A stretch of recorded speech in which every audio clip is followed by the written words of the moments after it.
It'd be Bakugo, not Deku. Deku's so pure. See what I tell you? Bakugo and Deku, everybody needs a hetero life.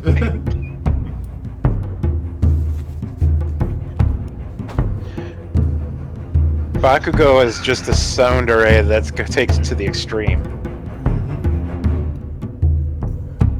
Alright. I'm broadcasting frames, but I probably should have read the recap for last week. Wait, I did read the recap for last week. Because I read it last week. Well, I mean last session. Alright, Brian, can you give me 2 seconds? I just want to say goodnight to my niece before she goes to bed. Oh, go ahead. The broadcaster's going, but we're on the title scene, so. Getting started momentarily.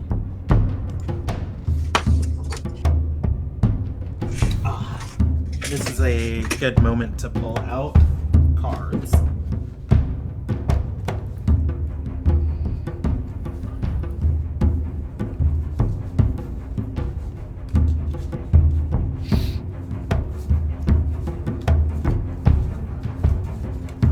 So Shelby, I didn't plan on this place being that much or that long of a setting, because by the time, you know, I had it included in your guys' storyline, you had like the Helm of Teleportation to dip in and out. So I've been going through and adding more definition and more detail and more things to the area, so I'm actually kind of proud of it. I still don't have a thing for it on Roll20 yet, but...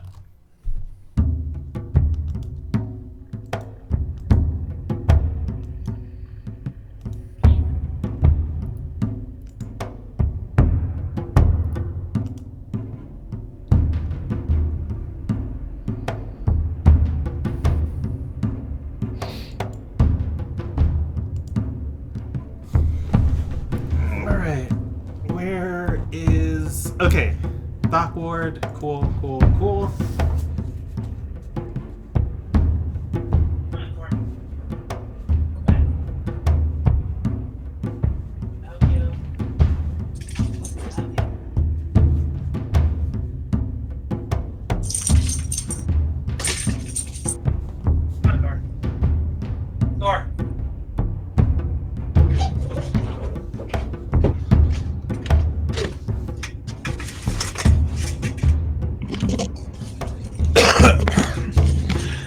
I'm back.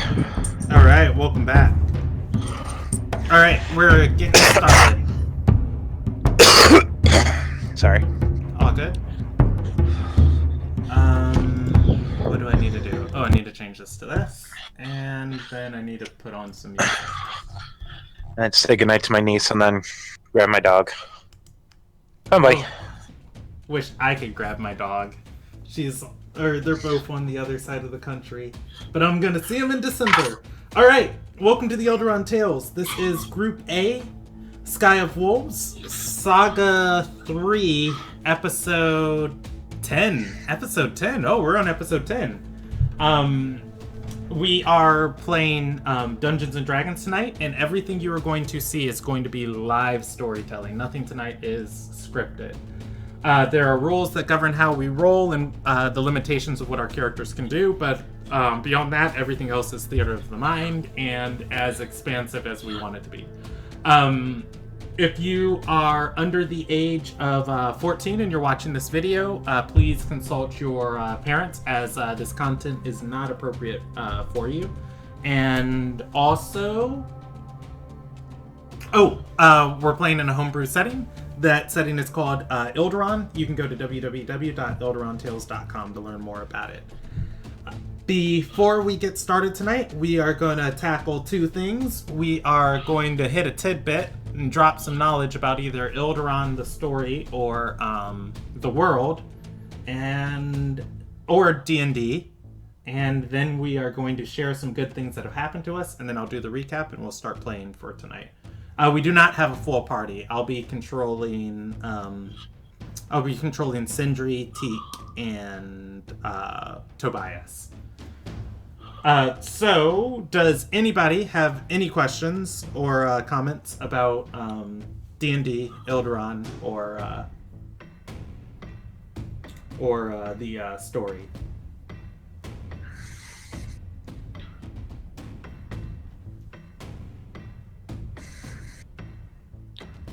Nope, all good here. Okay, I'm gonna hit us with something random. I feel like the best way to do this is to roll a d12 because there are 13 nations in the world, and I like just picking one in alphabetical order, and obviously, like, you know, we've covered a little bit of each nation, so I'm gonna exclude Ardor Sarai. Alright, so 1, 2, 3, 4, 5, 6. The Darkened Veil. That's gonna be an interesting one. Kind of loosely related to your guys' storyline. So a tidbit of information about Ilderon. The Darkened Veil is this nation over here on the far corner of the world. It's built on the ruins of a fallen empire, and the people who roam the Darkened Veil are all undead. The nation is kind of a really cool walk into world building because there's lots of ideologies of like the American colonies, indigenous people inside of America. What would have happened if, the wars between like the inhabitants of the colonies and, the indigenous people and everything going differently, and then, the indigenous people fighting a different war, and like what it would have been like if, France had more of a presence and everything. And then you just get this very strange political situation where there's just like a lot of tension in the desert. So the Darkened Veil is in a constant war with Heimsdale, because Heimsdale is kind of a nation of crusaders, and all of the Darkened Veil are like refugee undead people, which is then constantly warring with the southern provinces of a forest, where they're the shattered remnants of the empire, and the lesser outcast races of the empire that would have been on the outer edges of it.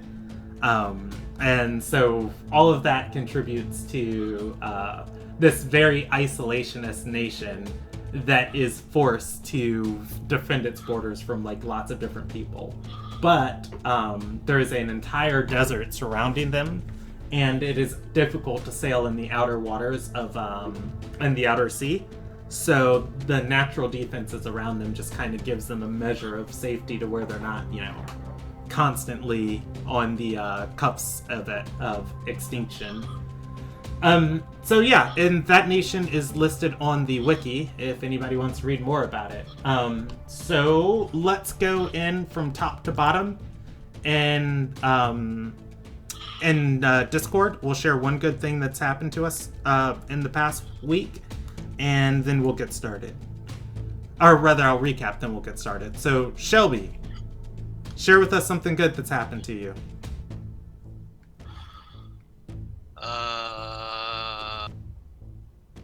Yeah. It's Monday, man. It's Monday, and you're playing the flippin' new Star Wars game. Yeah, there you go.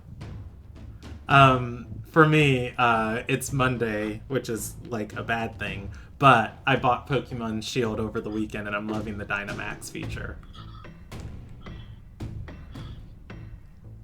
Anthony, share something good with us. I got to smack a damn vampire lord in the face, which was one of the most cathartic moments of my entire D&D career. Oh, and I got to hang out with my baby niece tonight. Fair, that's nice. Jeff, share something good with us, and we'll hit the recap. Got to go hiking last week. Templeton Trail. It was really gorgeous. All right. So last session started off on the 28th of Hunter. The Oh my gosh. It's coming back to me. I'm skimming the recap now. I read this last week. Okay, so the party started off on the 28th of Hunter. You were in the city of Ardor in the nation of Ardor Sarai. You retrieved Keeper Elson from the dungeon. He is a war criminal. He was the leader of a portion of, or he's one of the leaders of a portion of forces that were involved in the Ardorian Civil War. But the magnate had sent knights to capture and imprison him. And he's been imprisoned in her dungeon ever since. The party freed him in order for him to work with the Unrepentant and informed him that world-ending matters were going on. From there, they wanted him to rally what was left of his faction, the Mountain Wardens, to join the fight to protect the remaining Earthfires. He explained to the party that the Mountain Wardens have been broken, beaten, and nearly completely shattered, and they had given everything, and they were now being asked to go across the world, or go to the other side of the world to defend that nation, the Darken Vale, the one that we talked about. People, they don't know, and people that, quite frankly, they don't really like, because there's kind of a stigma that follows the undead in the world. And that he'd do what he can. He was able to get in contact with Keeper Ration, who informed him, I think he said he had about 15 to 20 people, or he had 6 to 20 people. No, he had 20 people. And they were heading north back to the mountains, or back to the Ardorian mountains. The party agreed to meet up with Ration once he was in a place where they could teleport to. Then the party party sent a sending to Galesong, asking the god of storms to give them aid. Galesong, I forgot his exact response, but I'm pretty sure he said do it yourself, and refunded their spell slot. From there, the party decided that their next course of action, as they were not going to be able to convince Heimsdale and the Darken Vale to stop warring with each other, as there, have been a several centuries long of a blood feud between the two nations. Since they can't get the two nations to stop warring against each other and work together, they decided to follow up on a shady lead that they got from a elven figure named Breath, and they did not trust her. However, it was one of their only leads to find out where Genprius is hiding, and so they went and teleported into the Tide Gate. Upon teleporting into the Tide Gate, they found out that the two soldiers were, or rather the two names were Nazaram soldiers, and they went to the Nazaram embassy and talked to them. The steward of the embassy informed them that, informed the party that the two brothers, Alanoth and Kuipernoth, were trackers and scouts in the region, and that they sailed, jetted from the small islands to islands, almost as bounty hunters for Nazaram. And that they were two of the best people that Nazaram had as far as capabilities go. Upon meeting with the Noth brothers, they had obsidian artifacts all over their walls inside, and they loved the thrill of a hunt, and were very happy to take up the task that the party wanted from them to find Genprius's lair. The more the party communicated with them, the more they came to realize that Alanoth and Kuipernoth were both demons. After after realizing they were demons, the party got a little bit more insight as to who that elven woman breath was that gave them this information. Nevertheless, however, the unrepentant are focused on their tasks, and if these two brothers can locate the lair, then the deal is cemented. From there, I think that's where we're going to end. That's where we're going to start. Okay, so it is the 29th of Hunter.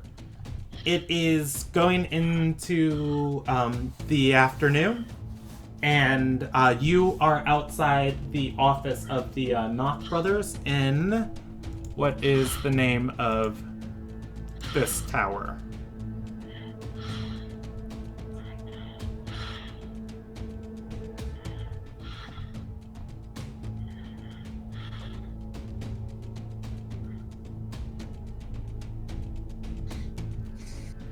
I don't think I wrote it in my notes. So we're going to call this particular tower Heart's Gate.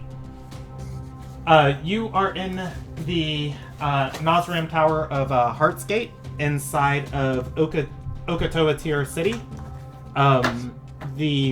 It is midday. The whole party is together. As you are up here, there are different emissaries and scribes and recruits moving about. This isn't much more than a scouting post for Nazram. There aren't, large stationments.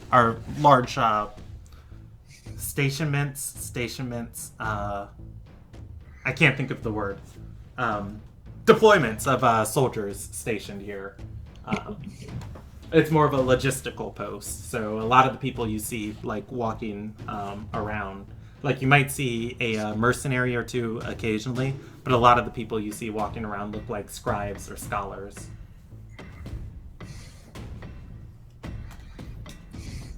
What do you want to do? I gotta be right back.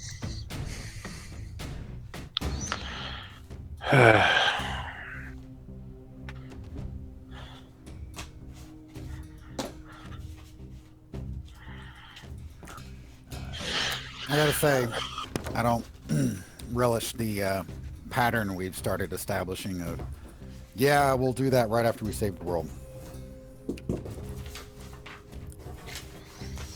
And it gives us busy work after this, Ogun. I thought you wanted to retire.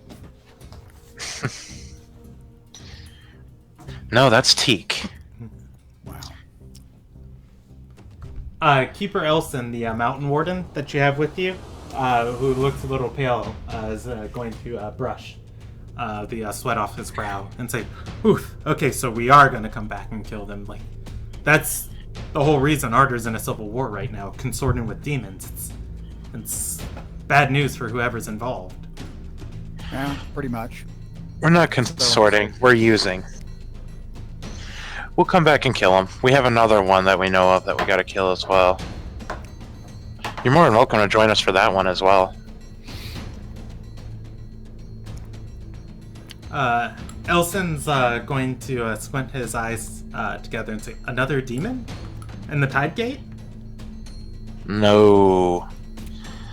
Let's not talk about this in the middle of a Nazaram stronghold. Wouldn't you think so? Yeah. Alright, well, we're down to waiting on this angle. I don't know what else to go after at the moment. Well, apparently Galesung said that he might show up to the Mountain Wardens tomorrow. Meeting place for the Mountain Wardens tomorrow, so we can start heading that way, or we can start roaming around the Tide Gate until we think we find something. Yeah. And unfortunately, I guess there's no use in finding it before our very eager scouts do, since we already paid them.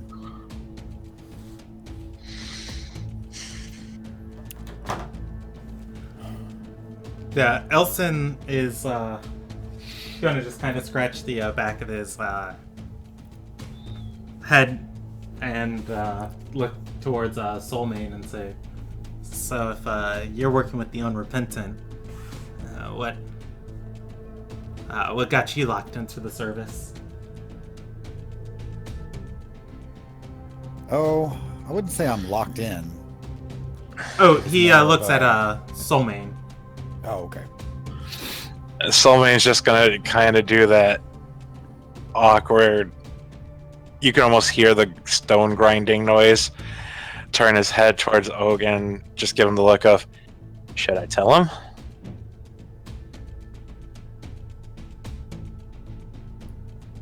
Maybe just a short version? I'm the one that attacked the mountain or the eye of the mountain and got him capped.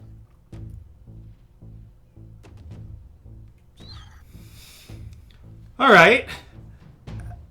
Elson is going to inhale and then clutch a fist. And he's If you want to Point. hit me, do it. going to shake his head and say, "When this is over, we've got a lot of unresolved business." Hey now. He's out because he's helping fix that problem, among others. I'm also the one that made a deal to get him released from the crystal he was trapped in. Yep. And I've already talked to him, and he seems to have forgiven me. I'm not saying you have to, and if you want to have an honor duel like the knight who I fought outside of the chantry he was being held at, I'm more than willing to have one with you. Elson is going to release his hand and shake his head and say, "No, we've got more important things. We keep our eyes on what's in front of us. My personal grudges can come later." Don't worry, the woman we're after that whole incident, during that fight, the Eye of the Mountain actually beat me in that fight and killed several of my friends. And then she left us for dead, the rest of us, and went after him.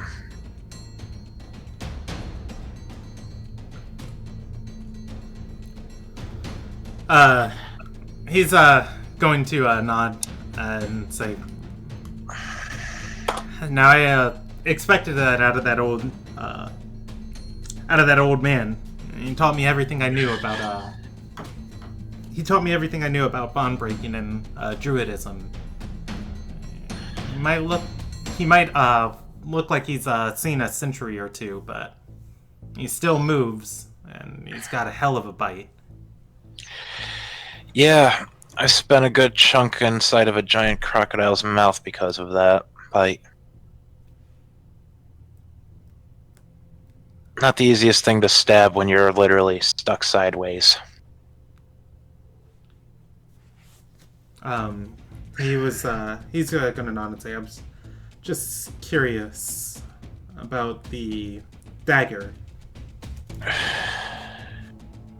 you dagger? gave the demons." But he shakes his head and says, "You stated far beyond what I wanted to ask." The dagger was given to me by the woman that I was oath sworn to. Things happened there, but she was with me when the attack on the Eye of the Mountain happened and was traveling with us beforehand, before this. She and her companions that were with us were betrayed by the woman we're after and left for dead. That has the anger and vengeance of several people laying with it. As you saw, they took to it like moth to flame. He's going to knock your shoulder and say, "There it is." A lot of stories steeped in fire start with a woman. He laughs a little and says, I'm kidding. All right. Where to? Tobias, do you have any sendings left in you today? Tobias says, give the Dungeon Master 1 second to open my character sheet. Well, meta knowledge, we know he has one because he was refunded one. Alright, let's see. Yes, he does. And I'm pretty sure he has 3rd and 2nd level spells. Or rather, 4th and 5th level spells, too. He had them marked to 0. But yes, he has one 3rd level spell slot left. And I have Tobias's sheet of prepared spells next to me. If it's okay with the rest of you guys, can I be selfish for a minute? What do you need? Tobias, can you load that one of those sendings into my ring?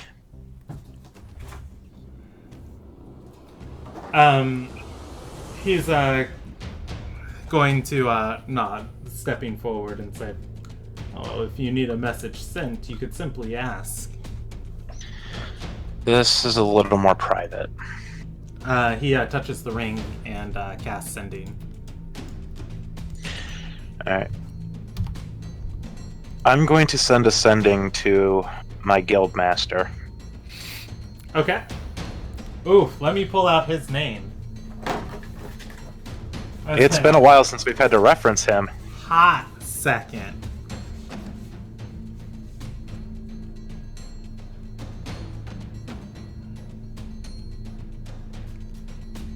Okay, I actually only have your mom and your real mom and real father's name on your card, but I have your clan. I have it. Okay. I have it on my character sheet. 1 second. Okay, I'm gonna pull it off of there. Because and go ahead and tell me what you're gonna say. I'm opening up your character sheet now.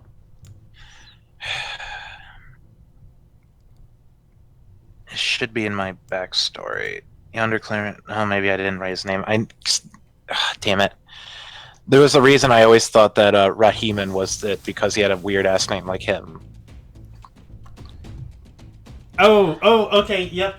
Your dad's from the Eandar tribe. I think I still have that paper of your greatest fears and your greatest.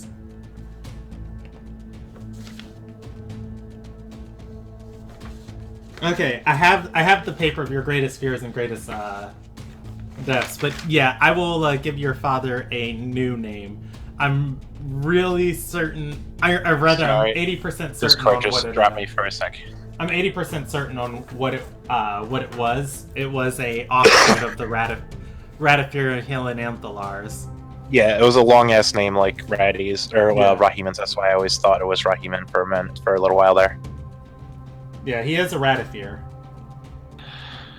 All right. What are you saying? Still hunting Elena. She got away.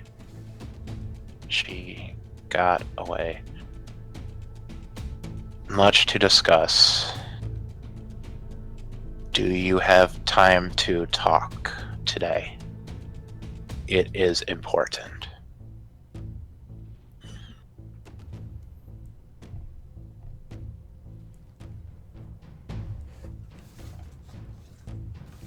All right, he is going to get the message, and I'm going to roll him a percentage die.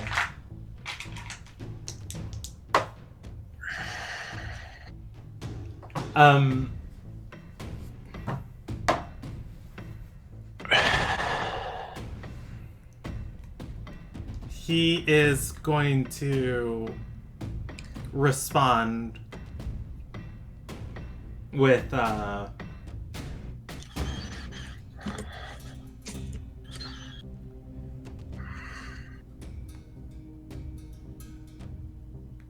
haven't heard from you since you went off solo.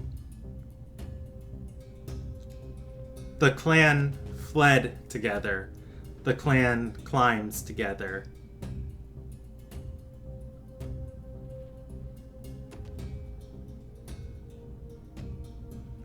We're in Mentori. If you're even one of us, prove it.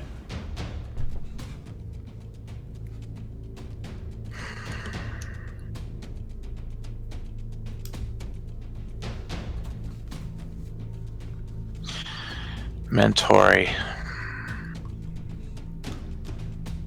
Where is that? So, let's go to the world map. Oh, I left us on the world map. Cool. Alright, Mentori. Let's also go with less serious music right now, because this is, like, hyping me up.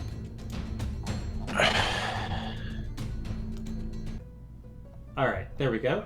Alright, okay, so the red X is going to be where you're currently at. You're on the island of Okatoatir, in the Tide Gate. Mentori is going to be the sky blue X. It is an elven city in Alyan, where people train. Specifically somewhere where the Shadow Knights train. And is that somewhere I would have been?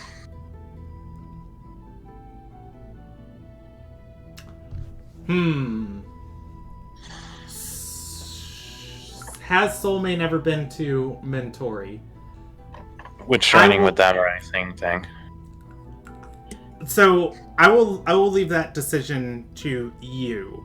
If it was so, from my timeline that I understand, I would say no for Soulmane because yeah, he came to this land with his clan and then broke off from them. They were fighting they were on the path to glory to go up and get recognition in Mentori.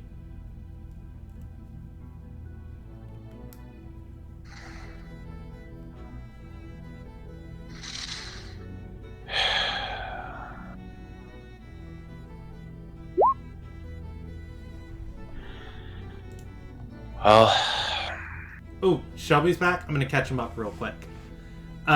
Shelby, you guys are still outside the office talking. Okay. You were Ogun was discussing the plans of what to do next, and he feels like he's kind of in a waiting game. Elson and Soulmane started talking. Soulmane revealed that the reason why he's working with the Unrepentant. Elson was asking why Soulmane's here, because Soulmane gave away a object filled with powerful hate and wrath, and Soulmane explained that there was a woman, and he attacked the Mountain Warden with him, and then she betrayed him, or attacked the Eye of the Mountain with him, then betrayed him later, etc., etc., etc. From there, the Keeper Elson, just asked, like, where do we go next? Soulmane asked Tobias to cast Sending into his ring, and he used the Sending to send to his stepfather, and asked him if the party can meet up. And the stepfather responded, "Are you even one of us, kid?" And you literally came back to Soulmane opening his mouth. Sorry to interrupt you, Anthony. no, it's fine.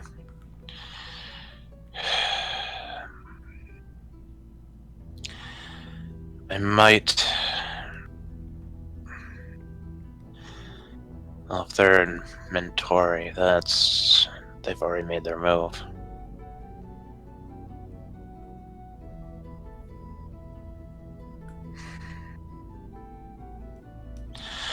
Damn it. Sorry, I contacted my clan.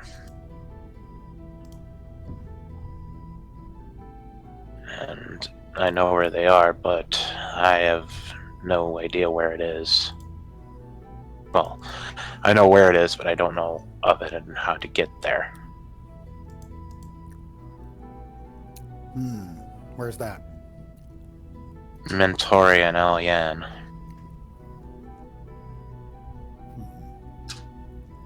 Hey, Brandon. Yes.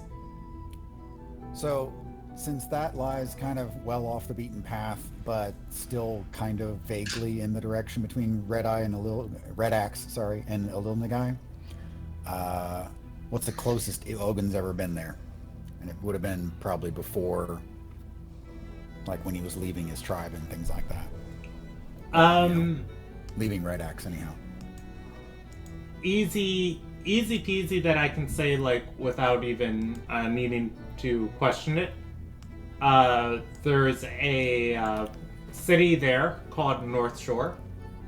He would have been there. There is a city there called Emirian. He would have been there. And then there's another city there called Old Reldian. He would have been there.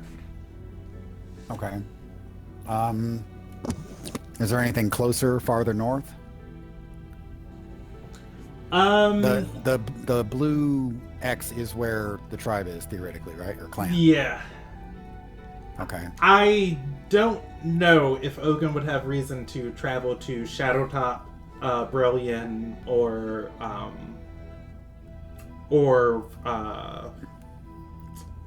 Calcrest, which are Okay. those. I'll draw them in a line, and I'll draw them with purple. These three cities. This one is a human city, and then these two are elven cities. But I don't feel in Ogun's story like there'd be much reason for him to travel there. However, I will say he's definitely seen pictures of a place called the Quarters, which would be the human city of Calcrest. Because there are Calcan members that serve inside of the Arcane University. Okay, so they would have talked let to you me about edit. it. Okay, let me edit some of your perception of his backstory just a smidge. Okay. After his tribe was destroyed and stuff, he didn't have a. I don't think he would have had a idea right off the top of his head like, I know, I'll go study zoology. You know, it was more like, fuck, I need to get out of here. And, you know, he would just wander the wilds and things and probably would avoid all the cities altogether. So, and, you know, because just looking at the landmass, if you want to get out of Red Axe and you're doing it on foot, vaguely northeast is the way to go. Yeah, I would say then on that, I'm going to draw one more color, and I'll draw this one in dark blue. This is probably the most uninhabited coast of Cedal. I think there's like a clan of goblins that live there, and like a clan of orcs. I don't remember off the top of my head. But that would probably be like, as far as like no city or anything, that would probably be the place. Okay. Yeah, he would have, I could see him stopping off with a clan of orcs, not feeling like he had found a new home and then continuing to move on. So, based on that, how far about from Soulmane's clan is that, roughly? Let us see. About 3 days on foot. Okay. So, Soulmane, I've wandered the northern coast of the continent in that general area, but the closest I think I could get you is about 3 days on foot.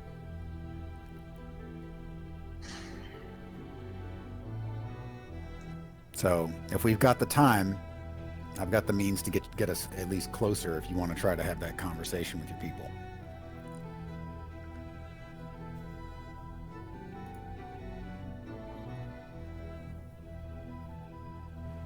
I don't think we have time.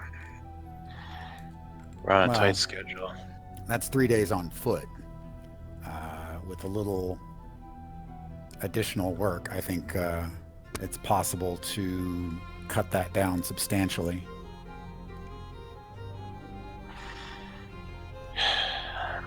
So I can get us there pretty much instant, and then let me think. There's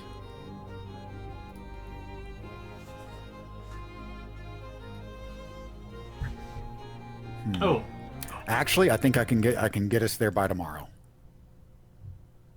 Might be a bit of a stretch, but it should be fun. You down for it? If it's, I was thinking we could just use the helm tonight. Yeah, we could, and None of us could get. None of us know the area, but yeah, that's a lot of guesswork and 2 shots. Yeah, you might make it, you might not. We can do that, and I'll call my stuff Plan B. if that's okay with the rest of you. Well, we have to be somewhere in to meet Gilsong in 2 days' time. Yeah, the getting back I think is easy, depending on how hard it is to get wherever we need to meet Galesong. Is that teleportable? Elson's going to raise his hand, or not raise his hand, but kind of, raise his hand up a little bit to interrupt into the conversation. And he's going to say, I led expeditions out of Elith many times over. I can sketch out the lodge for you. That's all you need to teleport to it, right? Seeing it? Well, actually, the easy way then is loan you the helm. He's gonna chuckle and say, I mean, I use the ring, but I don't really...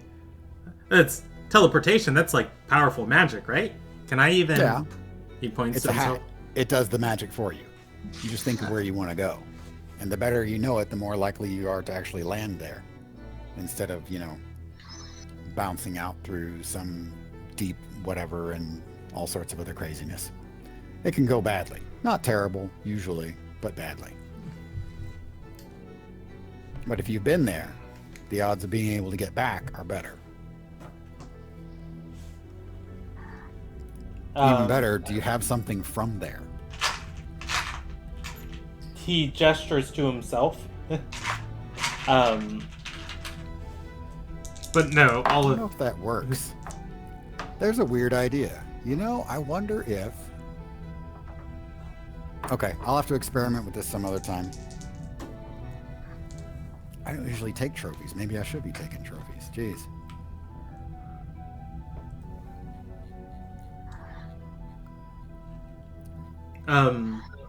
Elson is going to speak up again and say, well, in that case, I don't know it as well as Elith, but I fought in the Mentori stadiums when I was a younger lad. I got my ass handed to me.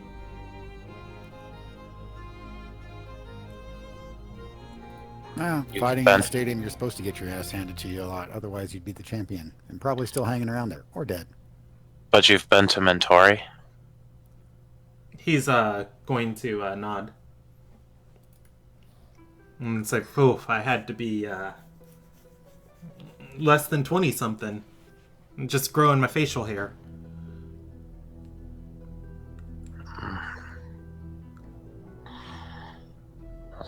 What do you think, Ogun? Well, sounds like if he fought in the arenas there, he'd be very familiar, at least with the arena, and most likely would land us on target. You wouldn't happen to have a, I don't know, piece of armor, sword you bought there, trinket, anything? He's going to shake his head and say, no, the Magnate's man ambushed me in the night.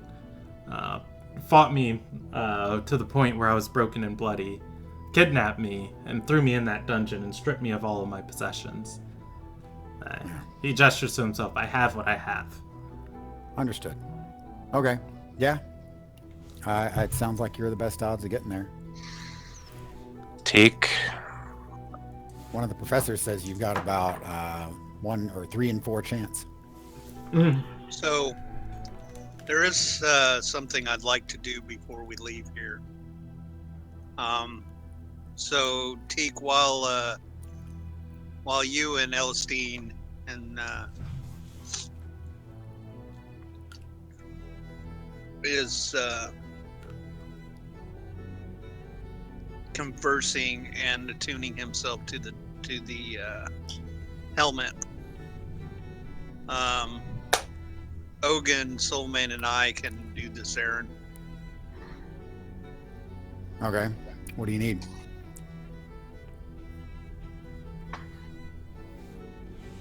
I need to get some more information on some things. Okay. I'd ask you to vague that up a little bit, but I think you did a pretty good job. Let's go. All right. Ogun and Fractus head out. And Soulmane, if possible. Okay. Elson's going to look back at Teak and say, well, I guess we'll wait for them to get back, find some residents. Teak's gonna nod and say, agreed. And they're gonna... We figure we'll use this time to let him attune to the helm. Okay, Ogun Yeah. gives Keeper Elson the helm. Actually, Soulmane was holding it, I believe. Yep. Okay. Oh yeah, And it has 2 Soulmane had been charges to in it this right now. island before. Right. Yes. Alright, he begins attuning to it. And So, as Ogun's walking away, don't forget, if you try to run with it, I'll scry track you down and kill you. Bye. And after he says that, I'm like, that's not a threat. Feels like one. Ogun whispers to Fractus with terrible stealthiness. Are you sure that's not a threat? Because I kind of intend that as a threat. And it is, and Fractus looks at him and go, with you, Ogun, that's a promise. Same thing. So what are you looking to gather info on, Fractus? Well, sorry I was a little bit vague as you called me out on that, Ogun. But I didn't want to bother Teak with... she and I have a different outlook on what needs to happen with Elena. Okay. Reason I brought you two here is I know there are followers. I just blinked at Brandon. What's the death god? The death goddess is known as Renalta. She's a Renalta, triptych thank you. goddess. There's Renal, Renalta, and Haldora. They are all the same. I know there are followers of Renalta here. I would like to visit one of their temples and request some aid from them. Okay. And what I mean by that is I want Elena to go to the bridge and stay there. She slipped through our fingers too many times. And unfortunately, Teak is, well, bless her soul, she's too good for this world and would want to extend mercy. But we can't afford mercy this time. When we track her down and end her life, I want it to be permanent. Just to make sure you know where you're heading with this, that's the same reason that guy is stone, except for like 1 week a year or whatever it is that he gets out. So you know. I'm aware of what he said, but his crime was ending her existence. I don't plan to end her existence. I just plan to have Renalta keep her forever. Well, here's the other thing. Yes, she's a concern. However, there are worse ones in that group. So if you're going to cut a deal for Elena, you might want to go ahead and include some of the others.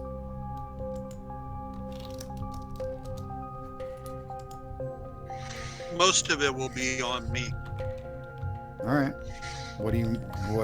wait. Most of what? Most Most of the the potential burden. blame? Okay. And You planning burden, on yeah. asking me to share some of that, or am I just here as escort? You're here for information. Oh, good. I don't know Okay. these areas. I don't know this area very well, and I figure between the three of us, we can source.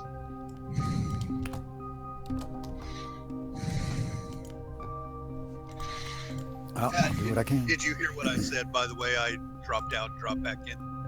Yeah, you kind of broke up there a little bit. I said you guys are here to source out that information. I figure between the three of us, we'll figure it out. Okay. If you think this is a good idea, It's not a good idea, but it's whatever it takes.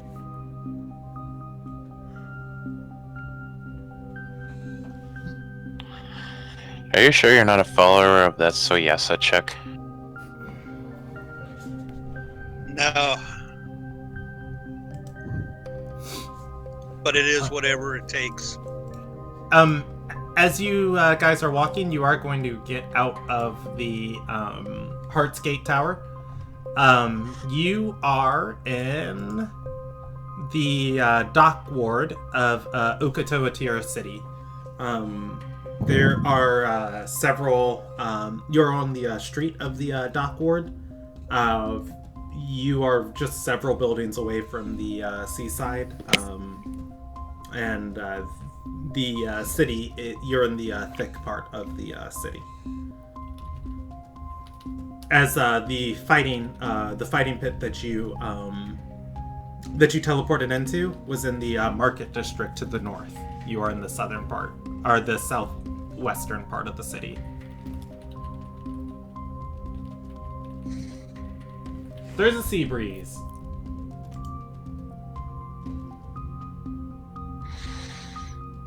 So ideas, Ogun, you're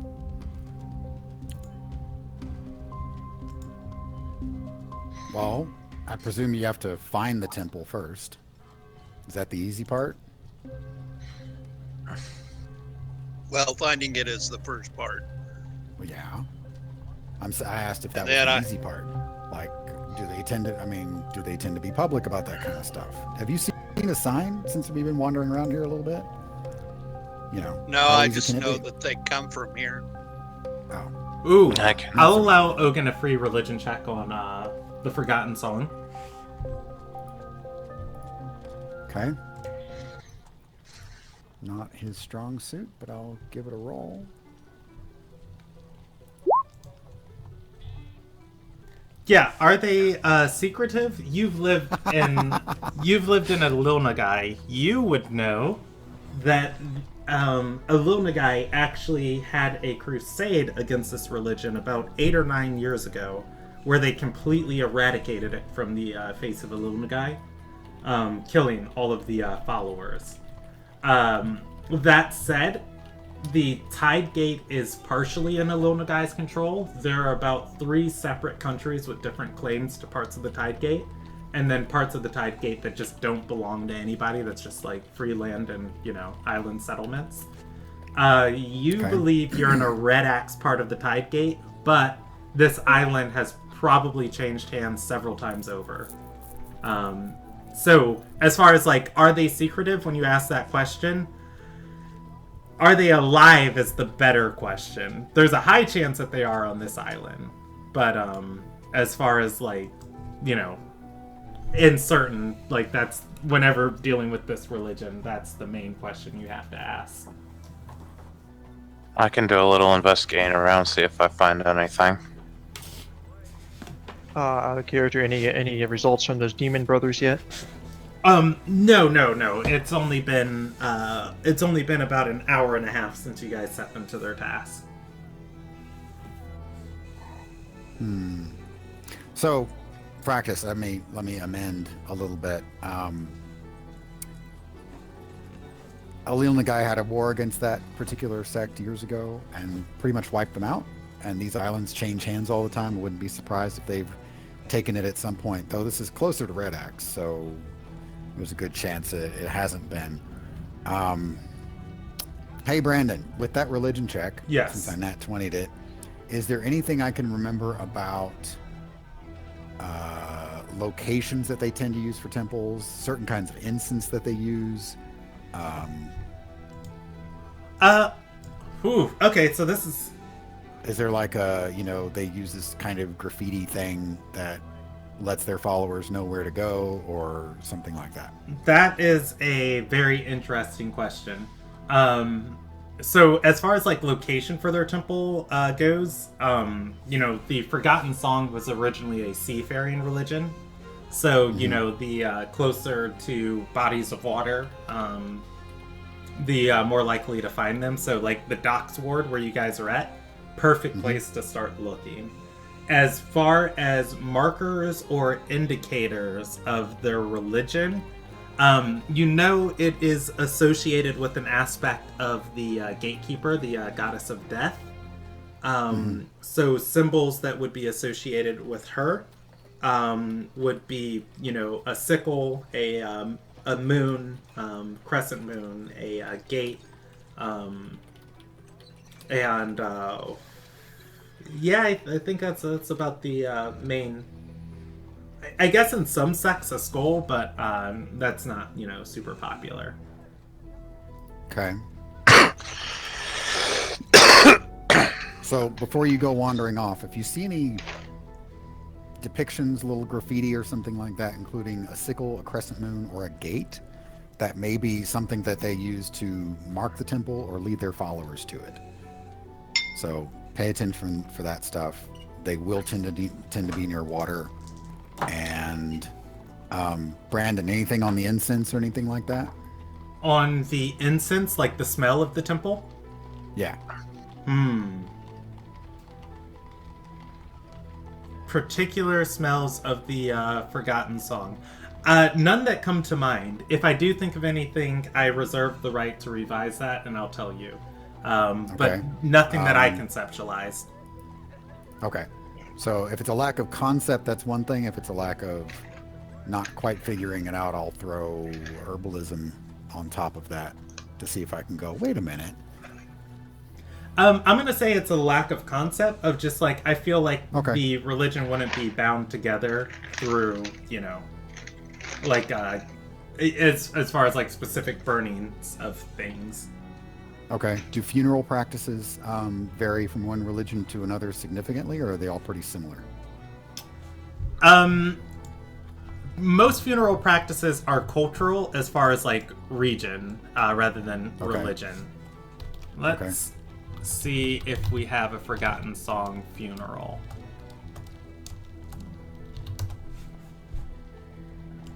No, I don't. I have not made anything for like their specific funerals. Okay. I was actually thinking, since they were seafaring, if there's a kind of like a sailor's funeral sort of thing.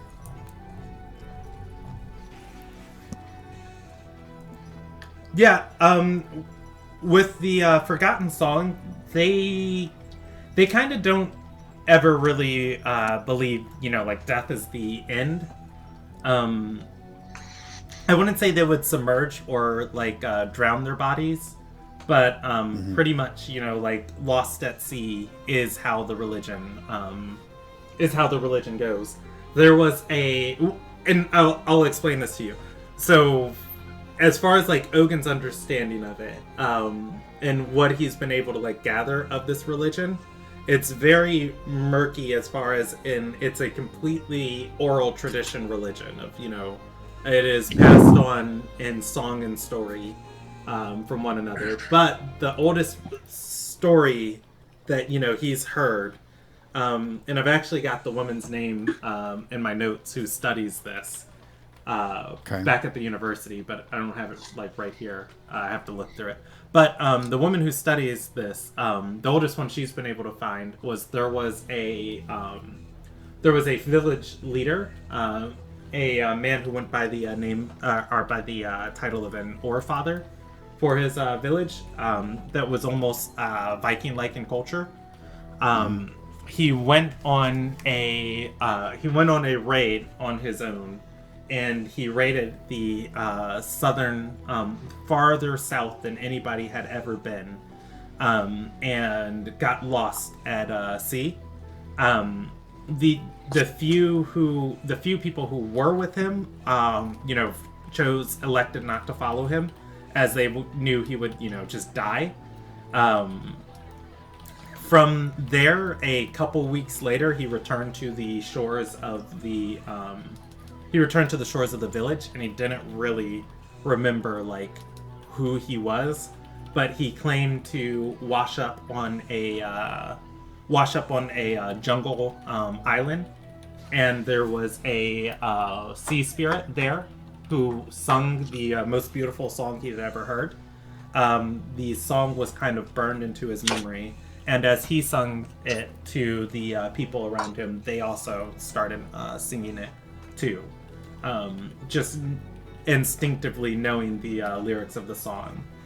From his rebirth, the forgotten song was kind of born, in so much as an embrace of death and the aspects of death. And the religion has grown ever since. Well, I say it's grown ever since until a little guy eradicated it. Right. So as far as funeral practices, I wouldn't say there's anything important for a funeral practice. As far as once you're dead, kind of what happens with your body is a little bit irrelevant. Okay. All right. That's all I got. Yeah. That said, I again say your best bet is in the docks ward. Okay. And so I'll start doing an investigation around there. See if I can find any clues, trails, anything. And the population of the city, I went through and did some demographic stuff. It's about 11,000 people living here, all throughout the city. So it's not a completely empty affair. Alright. Or it's not an empty affair, Ever so often there's, people going by you, pulling carts, or, dealing with catches. What time of day is it? It is midday. All right. So, you know what? I'm actually going to make a small rolling adjustment, and say as you guys are getting ready to go off and investigate this, Sindri is going to come back and join the party. I did not know you were here, Steve. I remember you talked earlier, but my brain just did not put it together. I figured we were going to have it where he's just kind of running out after us. Yeah, Sindri's going to come back to you. Teak is going to banish Sindri, just saying, hey, I don't need you hovering over my shoulder while I go over this stuff with him. And hovering under my shoulder. Sorry, Steve, I was having trouble. I didn't know you were in the gym. Yeah, I joined quietly here and there. Yeah. Alright, so Sindri, Soulmane, Fractus, and Ogun are going to, or rather, Soulmane's going to investigate. And let's see. In the dock ward,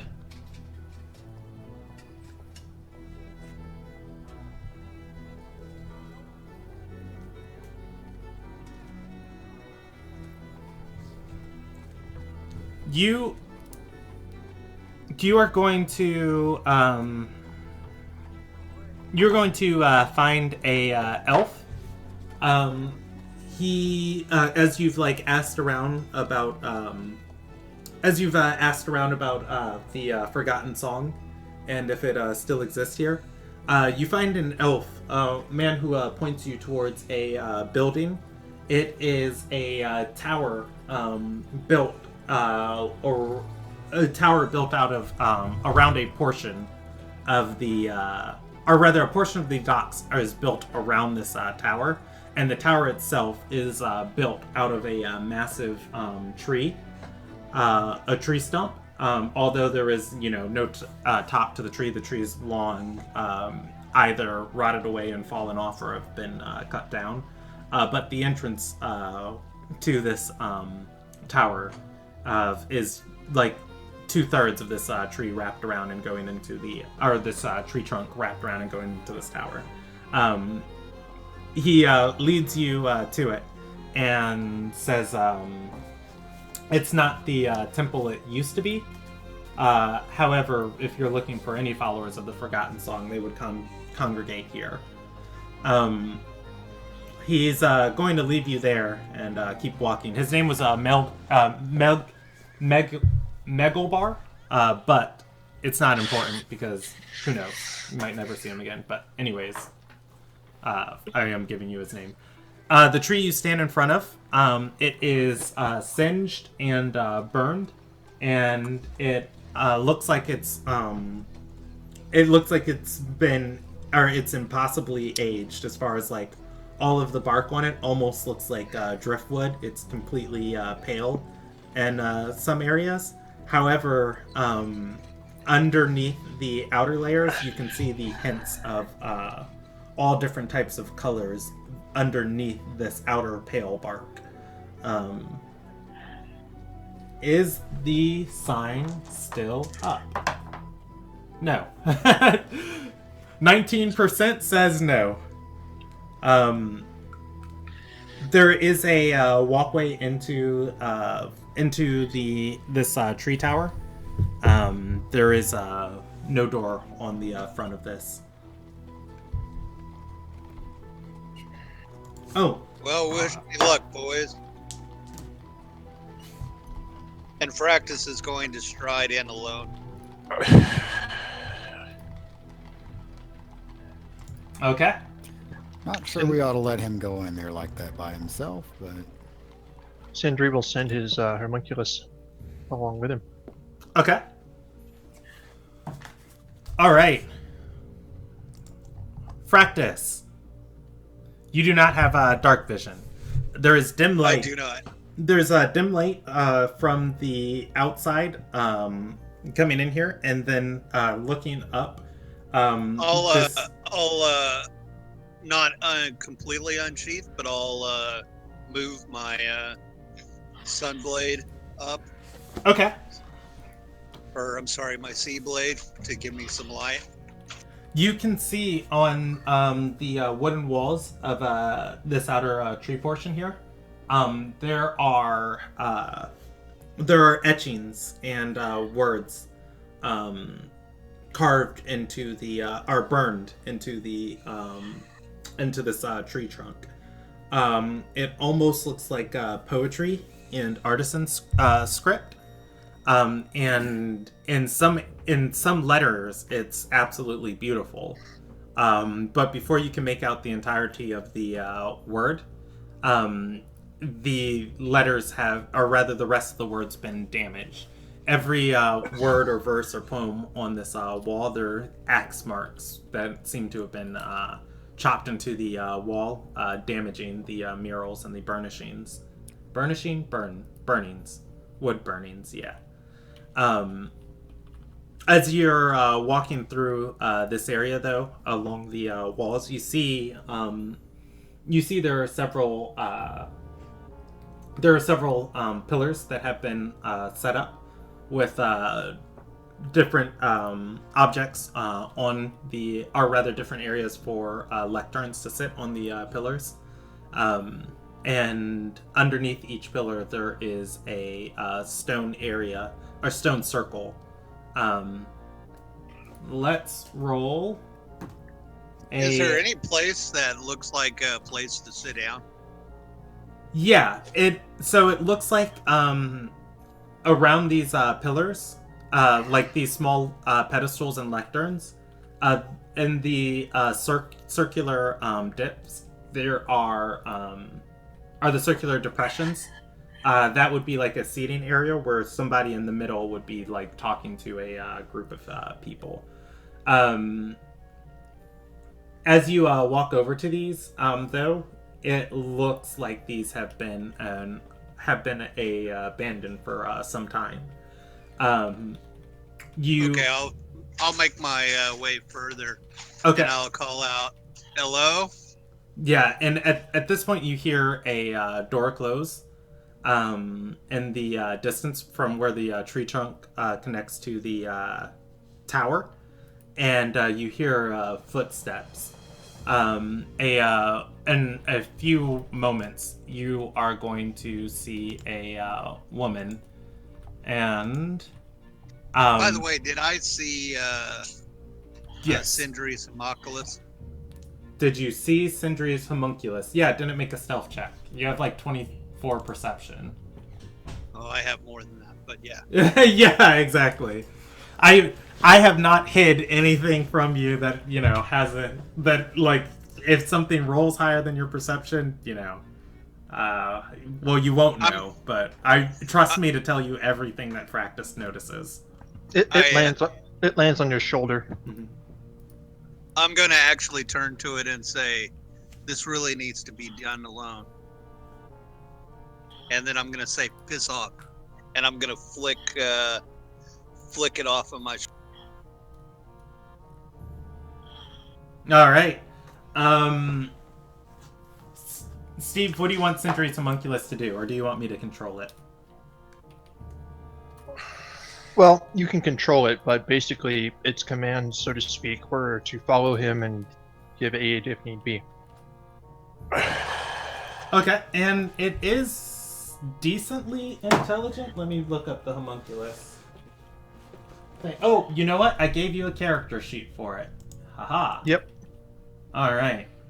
Let's see if it understands Fractus.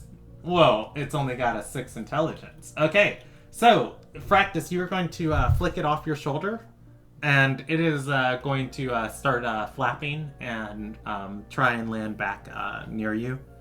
Can it communicate? No, it cannot.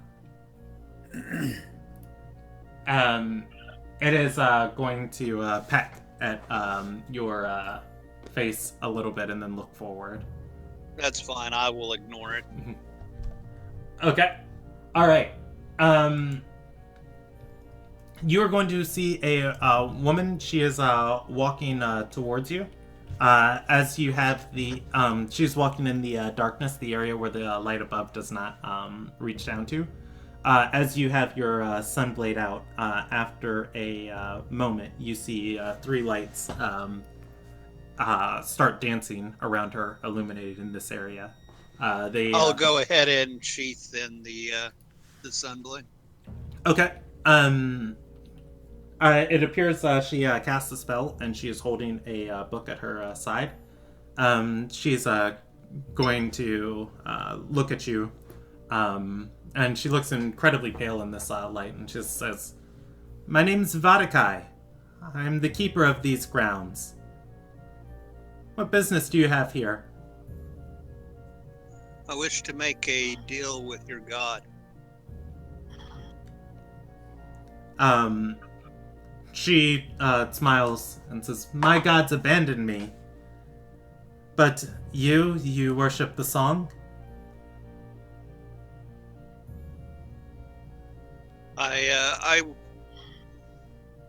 I worshipped the four ascended, but this transcends even them.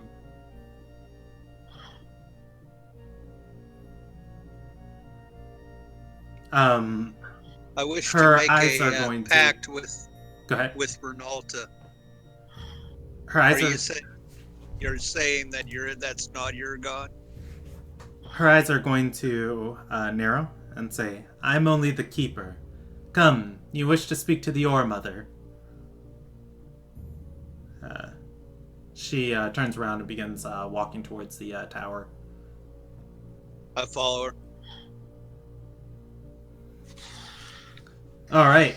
And then under my breath, I'm going to say whatever it takes, whatever it takes, whatever it takes, whatever it takes, whatever it takes. She is going to lead you into the tower. The first floor of it is decorated with all types of relics from all over the Tide Gate. You see shields and oars and different oh my gosh, what are those things called? Different rope knots decorated like decorated colorful knots tied that would decorate different longhouses. They are suspended at different points in this room, and a net above the room holding a wealth more of objects. As she's walking through here, she calls out and says, "Fun! Someone wishes to trade with the gatekeeper."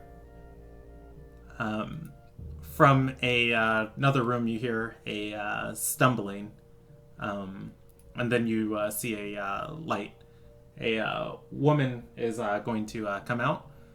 She is a half-elf. She has a torch in her hands, and she's going to bring it and say, "Oh, light the sconces! We haven't had a visitor in ages." She brings the torch to Vadakai. Vadakai is going to start walking around the room, illuminating it. The half-elf looks at Soulmane.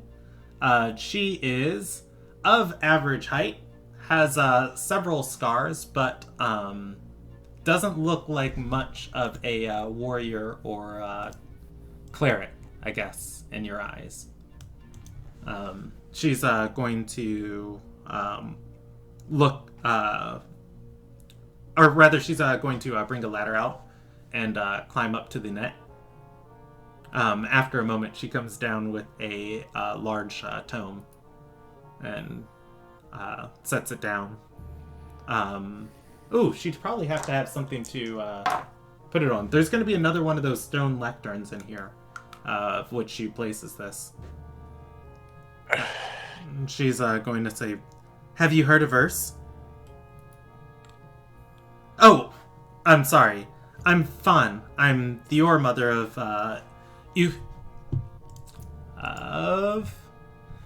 Eucalyptium. That's this temple. It was once where many people came and shared with the songs that they'd heard."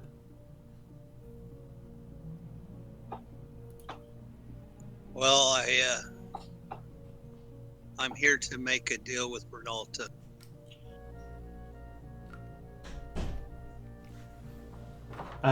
She's I am not familiar with your customs. We have traveled far and wide.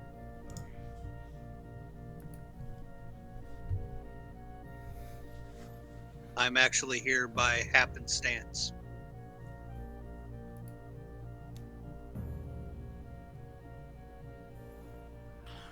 She's going to nod and say, "And did you hear a calling that brought you here?"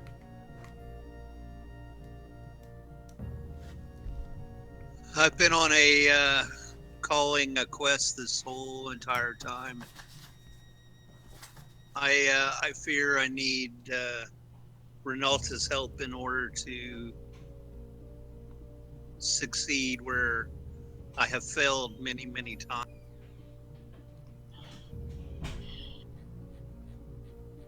I apologize.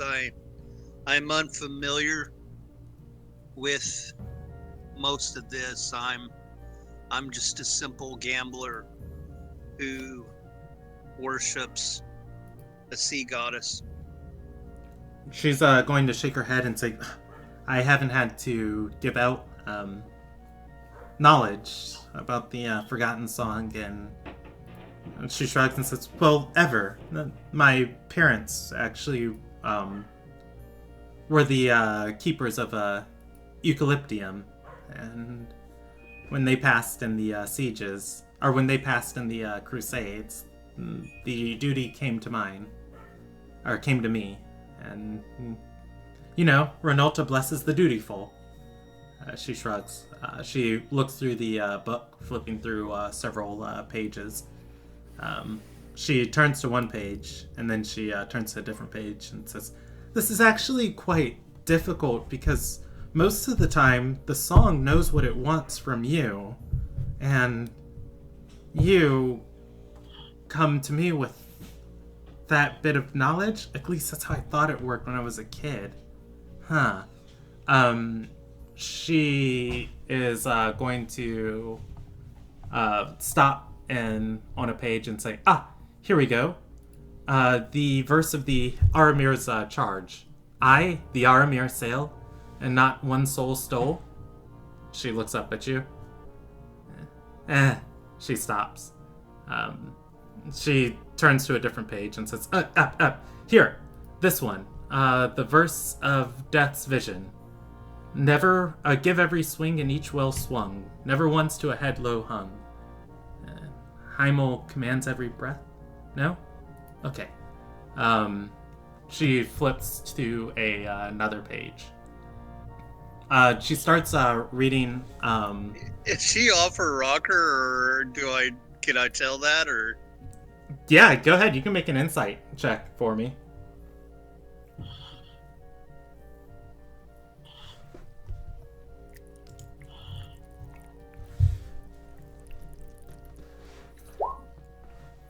Yeah, this woman clearly does not know what she's doing. She is young. Obviously, she just told you that her parents were the keepers here, and Alona Guy did whatever it could to eradicate this religion. So any knowledge she has, she is piecing back together. And you can see that just from the state of the walls and stuff outside, and just watching her flip through this book, you're starting to doubt that this can be of any help to you. That said, she flips to another page and says, the verse of protection. Throw away your... She gets those words out, and Fractus knows the entire verse. The whole thing just comes to his mind. Instinctively just kind of knowing what she's going to say next. I'm going to send you a message, but I will read it on stream for you. Practice starts murmuring it with her as she starts to say it. Okay. Throw away your life. With it, bear a pain and grief. Wade the water's waves and board the Aramir's relief. Come you to me, and to the gatekeeper's smiling eyes. She taketh much in trade, but giveth in replies. The charge you bear is priced at a soul. With it comes eternity's roll. I am forgotten. Rayaradin is dead. My song lives on as eternity's final thread. As you say it with her, she's gonna look up and say, That happened before. Someone came and gave me a verse.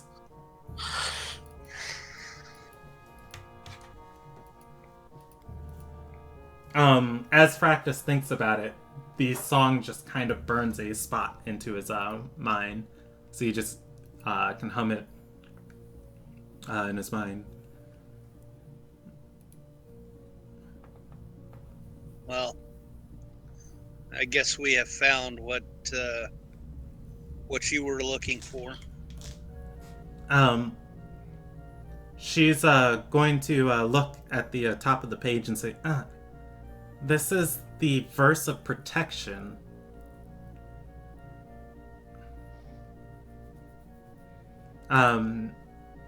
She looks and reads through it once more and says, you're looking to trade with the gatekeeper? I think this is where you start. Well, I can tell you what I'd need. I've actually come for two reasons. One dire, one personal. My the dire, I definitely need protection. I need the ability to take out a fierce magi. Someone who is gifted beyond gifts that I've ever seen. Who rivals the best mages in the land. She has thwarted us at every turn. We caught her once and she escaped like it was nothing. And she did it in a room full of mages. She has powerful friends. And it's our charge to see her to the bridge. My bargain is I need a weapon. I need something that not only sees her to the bridge, but keeps her there for time and all in eternity. So when I send her to the bridge, she will be no more in this world because she does have the power to come back. That is my dire need.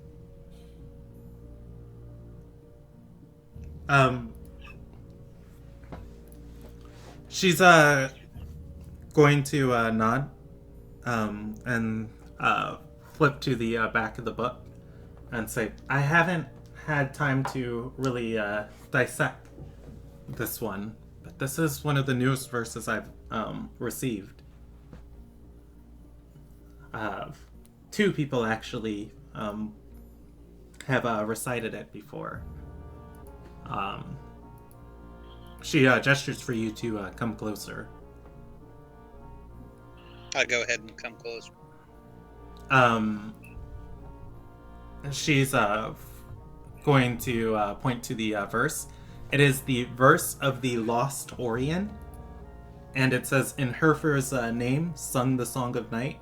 For life's sole purpose, we still fight. Over and lost, my name shall stay. In the depths, the secret lies of ocean's way. Through Haldora's door we guard. For her holy sea, I kept once barred." She's going to say, this is hold on, I need to pull something up for myself. She's gonna say, this verse was given to me just a few weeks ago. However, I don't entirely know what it means. However, this name, she points to Herfir and says, he's sort of a symbol of destruction in the Forgotten Song. There's belief that when Herfir roams free, that all will be destroyed. So one of the purposes and the charges of those who board the Aramir is to prevent that.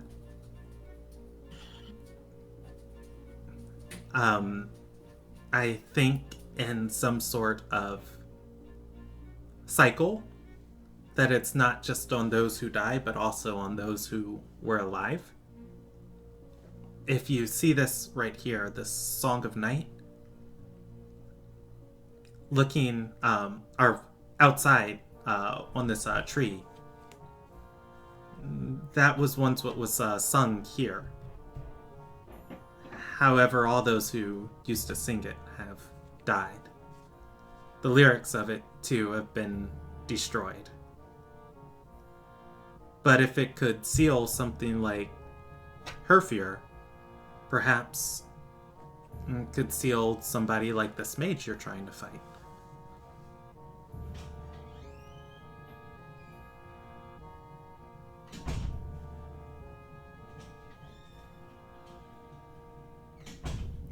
And she starts laughing and says, well, you know, if any of this means anything, you know, religions. The gods, their ways are mysterious, and their texts are long forgotten.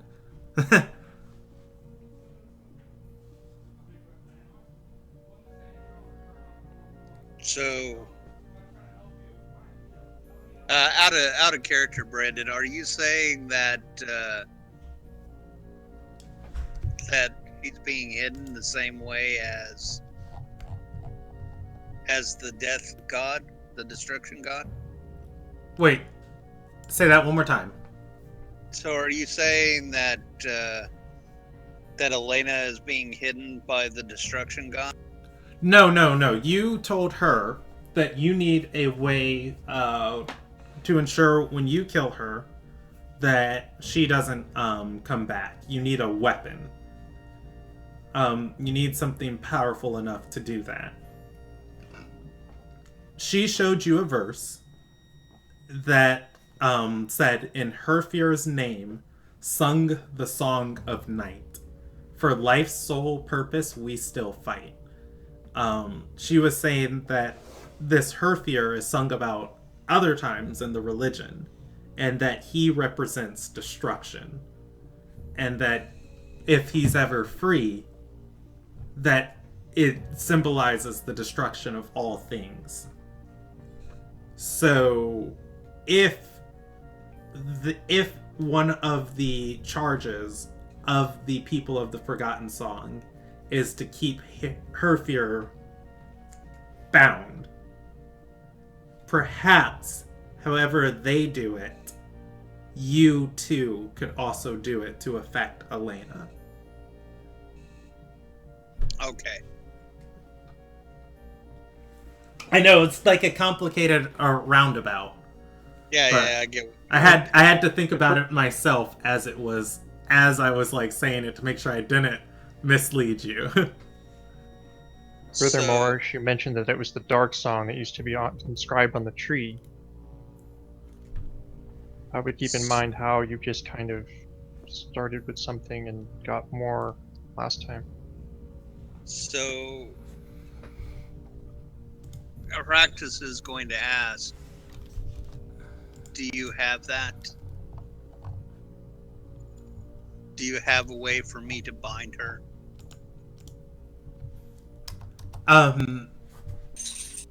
She's gonna frown and say, "I have manacles, but when the Sun Yith were in control of this island, they destroyed the site. I know Vadakai used to study here long ago, but she shakes her head and says, a lot of their practices and a lot of anything that was written, and so little of this of our faith was written, was taken by the Sun Yith and burned. Vadakai is going to say, I wasn't devout. I just would adventure on this island. They would sing in the night in the ponds around the pedestals. Only under moonlight, though.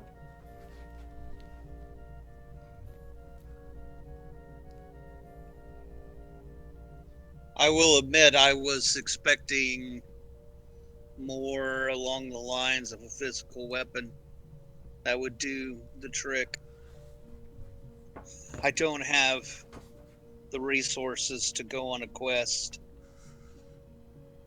nor do we have time.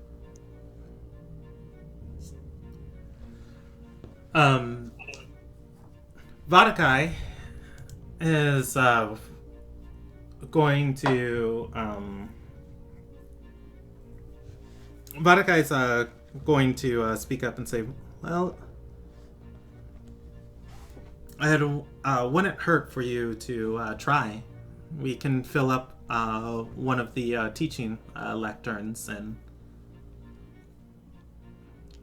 if there is any moonlight tonight, you can sing what you know.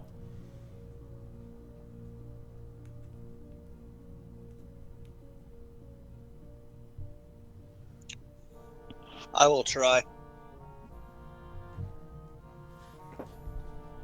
The last thing that I want to talk about on a personal note, I need Renalta's blessing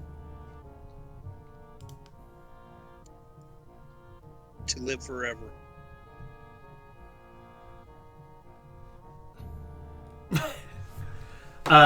They're gonna look at each other and then look at you and then look at each other and then look at you. Then Vadakai is going to start laughing.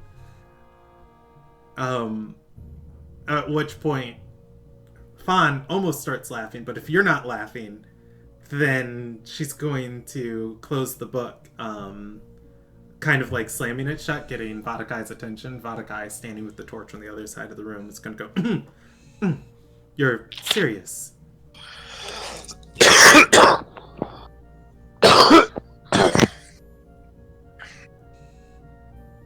Did Fractus just say yes? Yeah, I just said yes. Fawn is going to say, well, the purpose of the song isn't to live forever. It's that when your life is over, you carry on your duty for eternity in the afterlife. But that's the afterlife. What I'm proposing is that I carry on my duty here on this world.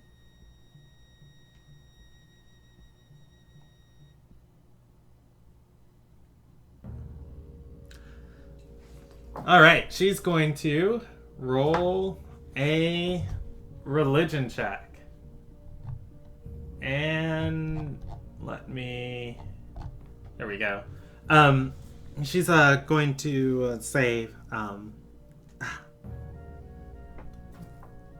there was a tale, a story. I don't know if it was ever true or not. That my parents once told me of a man, a small man, Matoka Ori. He was so enamored with Haldora, so determined to join her service. He did so in eager anticipation, crossing over to the other side without even dying. And in his duty, she found favor and allowed him to come back and say goodbye to those he loved. And with that, he was allowed to go back to the bridge. But for him, the line between life and death became blurred. It's not immortality, but perhaps through devotion you could find something similar.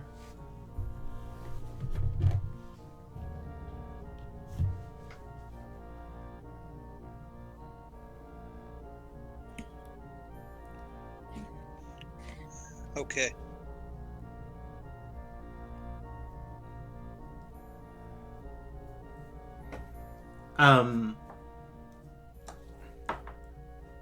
Vadakai is going to clear her throat loudly. And Fawn looks up to her. They kind of have a conversation with their eyes of that silent nod, eyebrows raise, eyes roll. Clearly they know what each other are saying before Fawn finally speaks up and says, well, is there anything else that you need while you're here?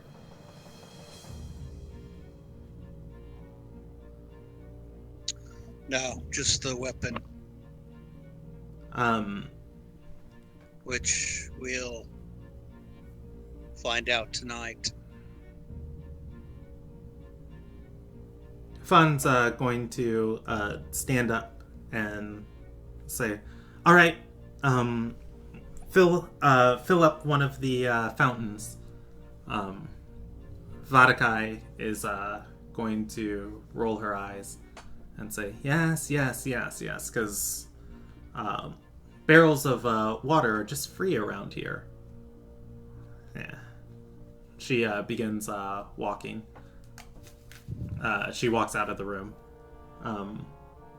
Fun is going to gesture for you to... Fractus is going to reach into his pouch, and he's going to leave 200 gold where he sits. Woo!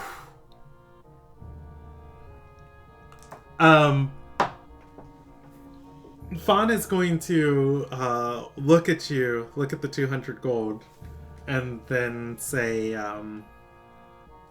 it's going to say, surely the gatekeeper did send you. And Fractus is going to say, I hope by tonight I get less mocked for this. She's going to shake her head and say, no, she wasn't mocking you. She was saying I should extort tithes from you, but it's not really a church, but, look, I chose the right thing, I didn't, and this is the gatekeeper's favor. If all goes well, then I will be very satisfied. She's going to nod. And a few moments later, Vadakai is going to walk back into the room. There is a barrel being rolled behind her. It does not appear as if she is rolling it, but something is that is invisible. As she's walking through the room, Fawn's going to hold up the pile of money. Vadakai is going to say, we can finally afford to put up the damn sign again. Fawn is going to look over at Fract and say, oh, no, we're not broke. We're, the site's sacred, and it just doesn't feel right to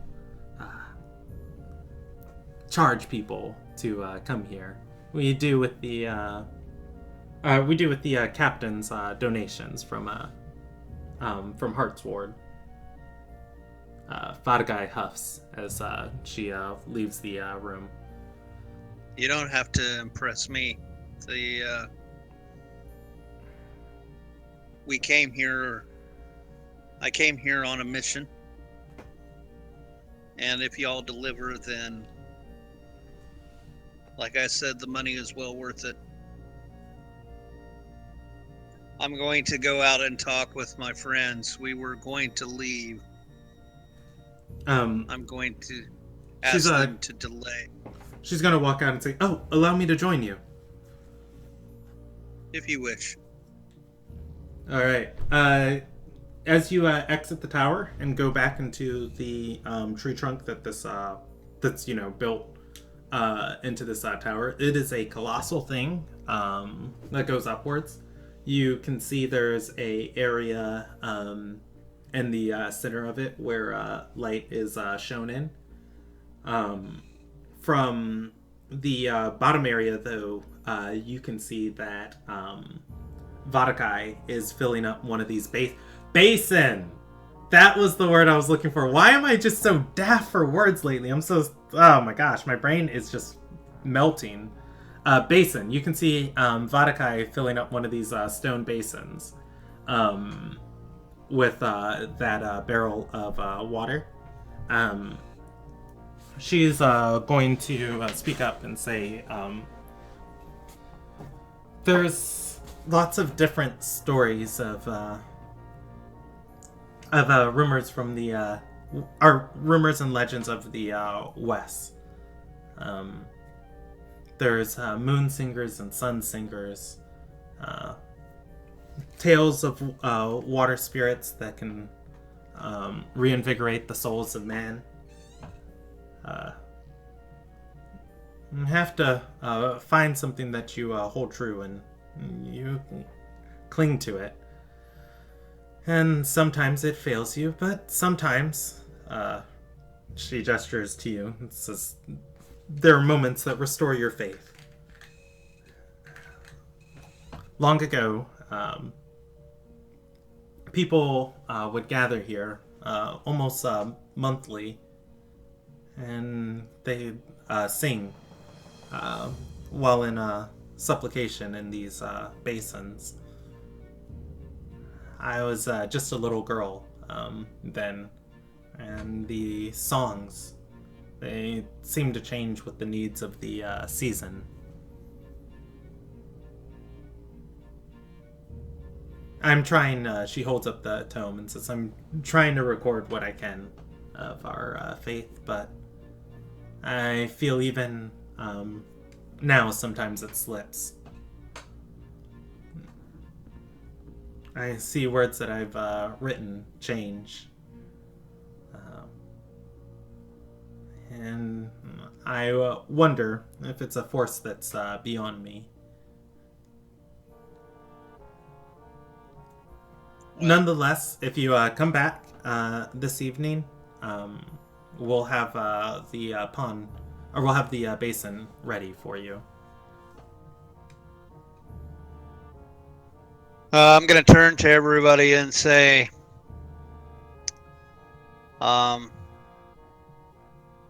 we need to stay here till tonight. Practice is bad. There's also a woman. She is a half-elf in a... What is she wearing? Well, she is a... Oh, strict regulations. Okay, cool. So she is going to be in a half sailor's uniform that goes down into a white robe, and she's going to have leather trousers on underneath it. It seems not very well kept. However, she's holding a large tome, and the robes look much larger than or that they weren't intended for her.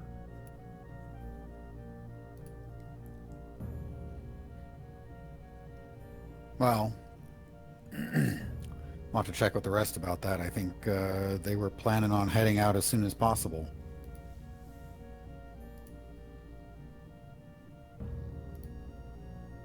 Sindri will wave at the lady and say, "Hello, lady."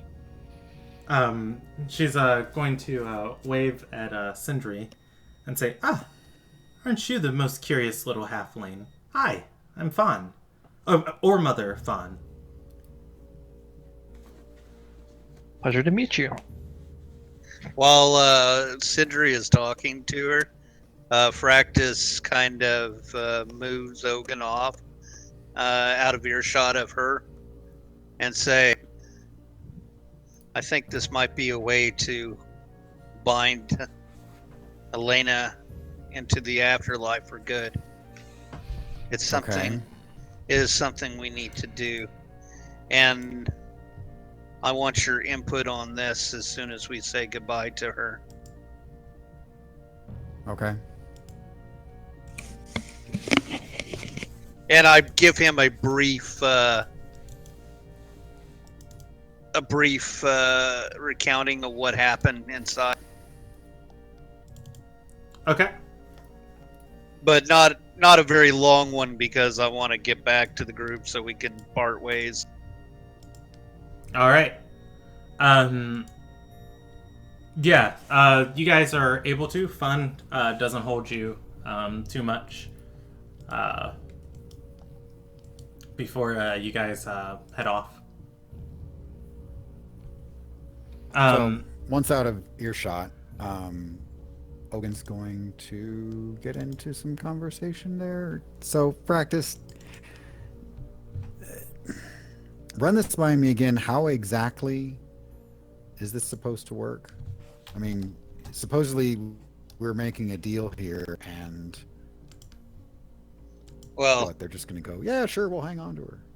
there's the deal. As you can tell, she's not super knowledgeable, but I was not really dealing with her, if you understand what Yeah, I get that. the She's a go-between. yes. I wish she actually was more knowledgeable, to be honest with you. It makes my neck hairs rise doing it this way, but there's and he recounts the song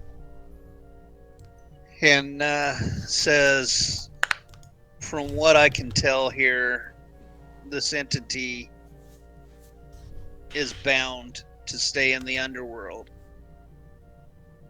They're going to share with us the ability to do that to Elena. Okay. As for the cost, I'm paying for it. Okay. Hopefully this is not a trading your soul or something like that. I thought you had some deal with your god that you needed to be following in that direction. Practice is going to interrupt, put a hand on Ogun's shoulder, and say whatever it takes. Okay. It's your choice. I won't argue with that.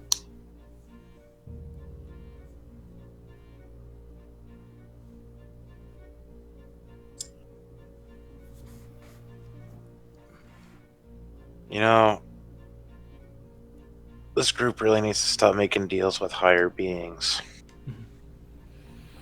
If you want to fight a higher being, make sure there's something on your side. If you want to fight something stronger than you, make sure there's a lot of somethings on your side, preferably something bigger. And with that, Practice smirks and says, yeah, but I won't have to take a vow of silence. I suppose not. We Cinderella could look all up be at, so lucky if you could if you were forced to take a vow of silence practice. Cinderella look up at Ogun. Aren't you big enough? Sometimes. But if all it took was size, well, we'd be done already. True.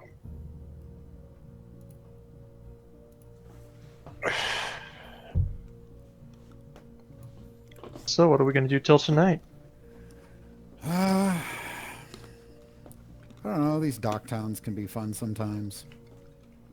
But, you know, watch your purse and your back. Places that change hands like this tend to be a little rowdy at the very least, or make it easy on the thieves. I always watch everything. Yeah, I know. It's good to keep you around for that kind of stuff, among other reasons.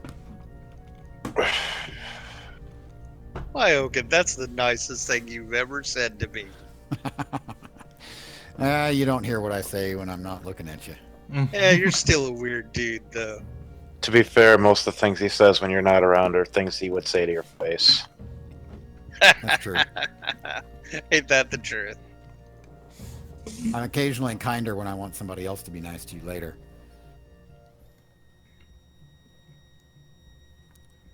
And seriously, if I was normal, I couldn't be a druid. If you ever meet someone, you're like, hey, he seems pretty normal. He says he's a druid. He's lying. He's definitely lying. I mean, out of character, think of Radicast the Brown.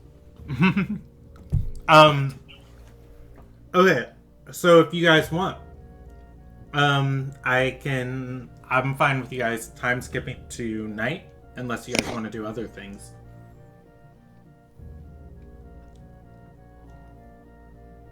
Nah, I got nothing. The only thing I would say is I would try and gamble and get my 200 gold back. I Okay. wouldn't try it. I wouldn't try and push it hard. So no, let's just skip. And I assume Fractus is bringing everybody back with him?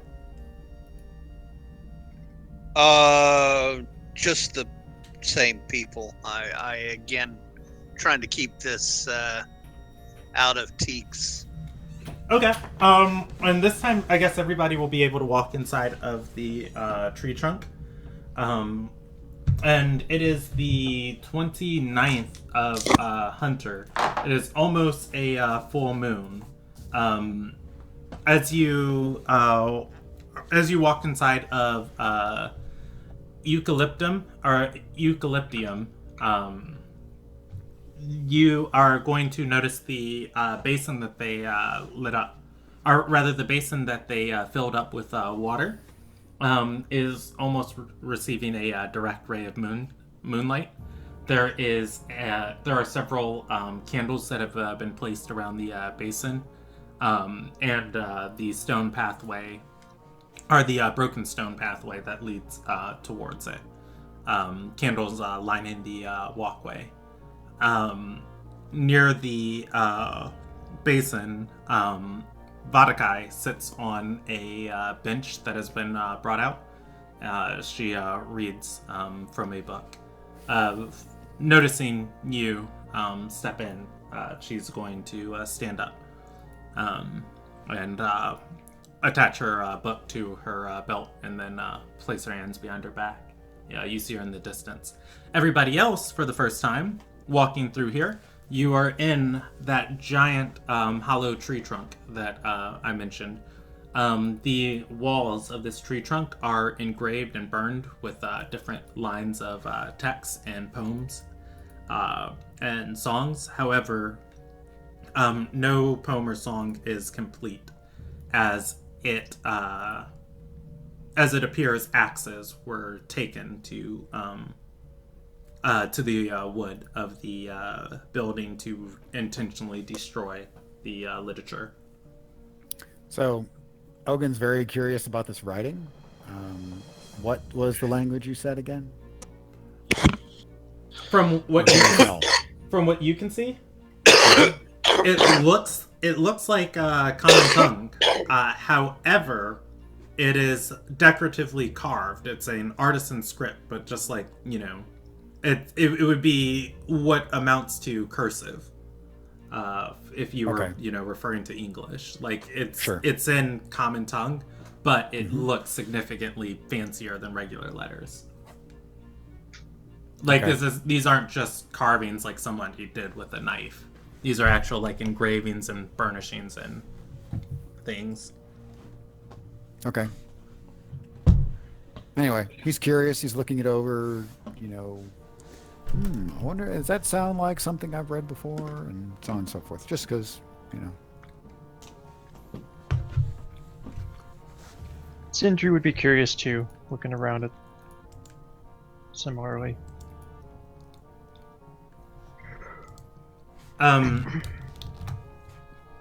Vadakai is going to stand up and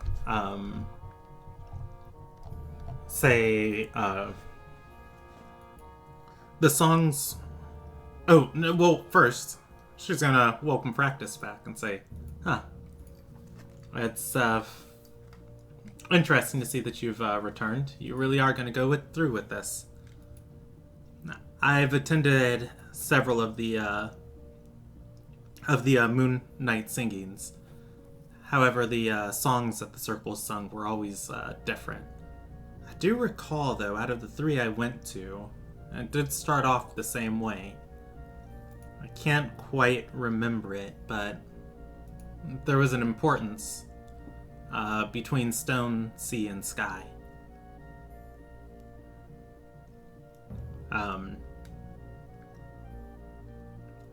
She's going to point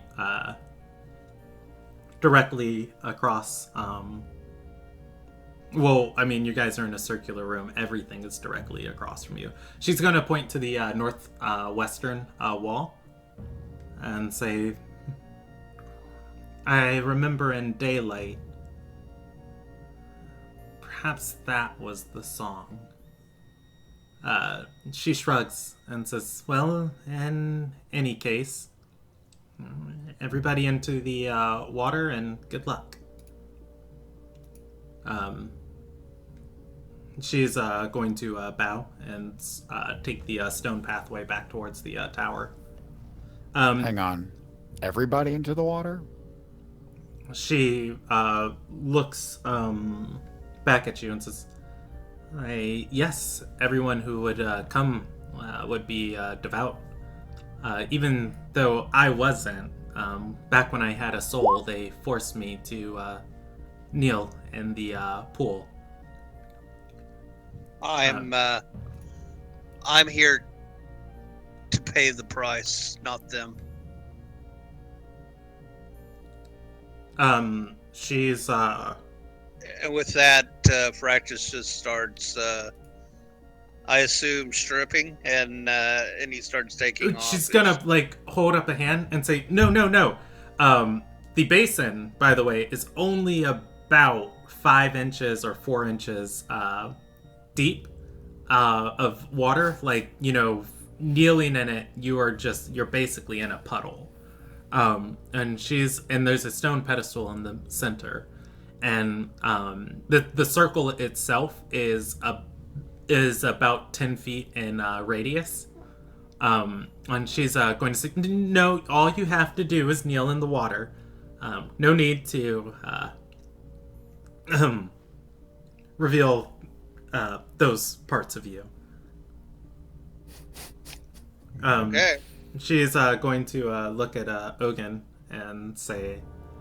Ogun steps out of the circle. Again, she's going to say... I do an inside check to see if she's, like, blushing. Is she blushing? I don't think that would need an inside check. It sounded like she was. But Yeah, whatever. she... Well, no, it's just rolling how well she hides it. Yes. But she's going to look at Ogun and say... I don't know much about the rituals or the singings, but I know one person could never complete them.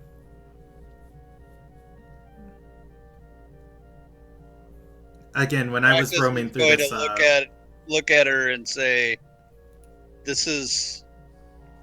I'm the one to take the price. I'm the one to be in the water. And with that, he just, he goes and he kneels down.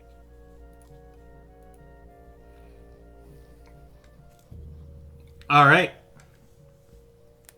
Fractus. As you kneel in the water, and you are sitting there,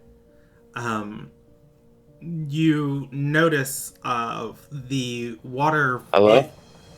Hey, can you hear me? Yeah, I was talking and I wasn't muted or anything, but I couldn't. No one could hear me, I guess. Yeah. Yeah, we couldn't hear you. Yeah, I couldn't either. Okay. What did you say? I was saying, well, Fractus was saying he's the only one taking it. Solomon just looks at him and says, "Shut up," as he walks in and kneels. Okay. You know how many of these religious baths I've taken since I've joined you guys?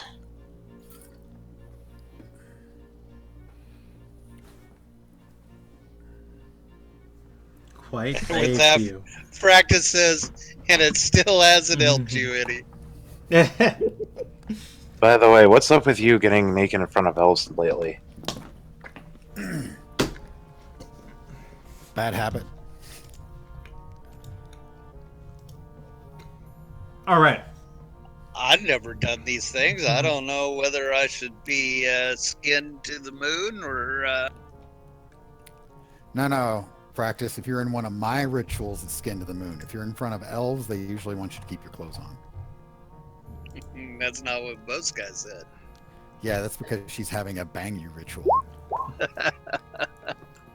As you guys are Sindri- talking back and forth, you're going to see Vadakai stop on the path, hold up a hand, and pick up her dress and start running back towards you. Not in a sprint, but just like, oh, there's something I forgot. As she returns, she's going to pull out her spellbook and say, yes, Fawn has come down with sickness, but she wanted me to give this to you. She pulls out several pages that are that have been placed in, not stitched in, and she's going to hand it towards Sindri and say, "Here for your liege." And then again, she bows. Oh, thank you. Sindri will look him over. It looks to be a short story.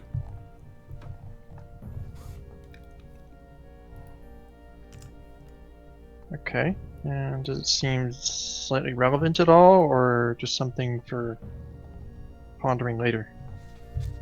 You know what? Give me a intelligence check for Sindri quick reading. I'm gonna say if you beat DC 15, you can go over this short story in like 2 minutes, easy peasy. And it's like, What am I wait, rolling D30 or what? a D20. It's an intelligence check. A D20 plus your intelligence. Yeah, so it's gonna take you a second to read through it. It's not very long. So that's like a 10, I guess. What did I have? Intelligence. Yeah, I don't think you have plus 10 to intelligence. You probably have plus 5. So, but it's going to be a short story. It's about 2 soldiers who fought over a field of land. It's called Broken Soul. And I will tell you more later if you choose to keep reading, but that's like the information you gather from it. Okay. I don't know if proficiency bonus gets applied, but it would be plus 10 if it does. But I guess those source from the same thing, so never mind. You know what? As an artificer, aren't you like trained with intelligence saves? Yes. I will allow your proficiency bonus. In that, you are going to be able to read the entirety of the story. It's a short story about 2 soldiers who fight over a field of land. They both have good reasons for coming there. One not wanting war and one fleeing war. They kill each other, or rather, the story says that one of them kills the other, but it never says which one did the killing. And the man has killed somebody that he saw eye to eye with, and it breaks his soul. And he goes on a journey and adventure to mend it. In the story, what is this person called?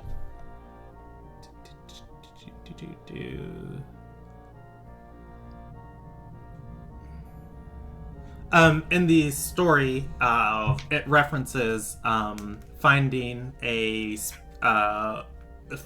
water spirit that sings to the moon, and bringing her to a specific spot and having her sing for the man would heal his broken heart. Ultimately, the man finds a moon singer, and as he is dragging her to the place to sing, she informs him that, she'll do it, but she will die if she sings for him. But she's willing to do it. As their journey nears a completion, he instead lets her go, as he can't end up harming somebody else just to heal himself. From there, he learns the lesson. He learns the lesson that his heart or his wounds are never going to heal, but he can share his knowledge with others so that they don't suffer the same wounds.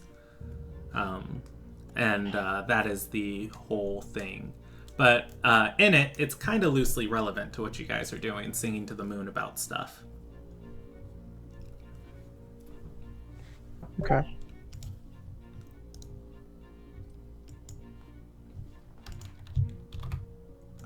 If you guys check Group A, I will post a copy of it for you. It's a Tide Gate story.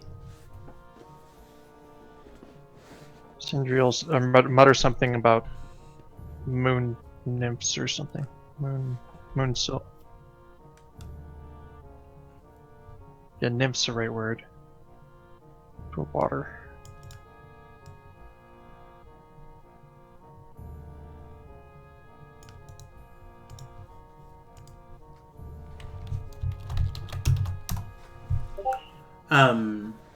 Yeah, if you inform everybody else of that, Vadakai did tell you, and this is not anything you have to roll for.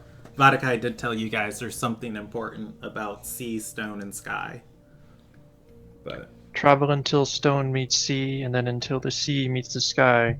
There you will find one who sings to the moon. Bring her to where you have slain your brother, and your heart will be made new.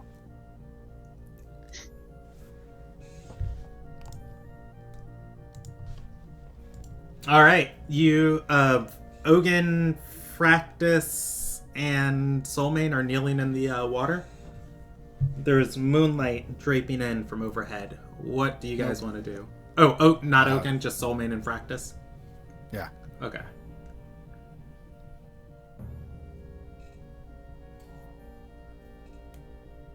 Oh, there was something I was supposed to explain to Fractus. Fractus,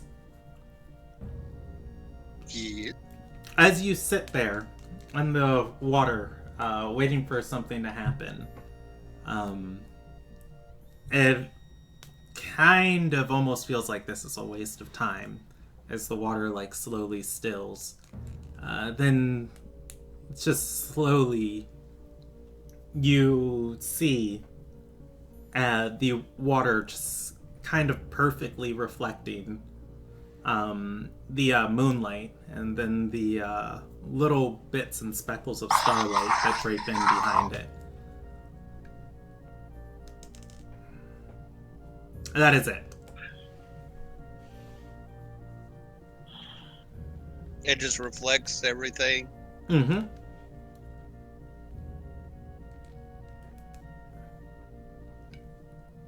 I'm gonna repeat the verse that that was burned into my memory, Okay. and I'm gonna do it out loud.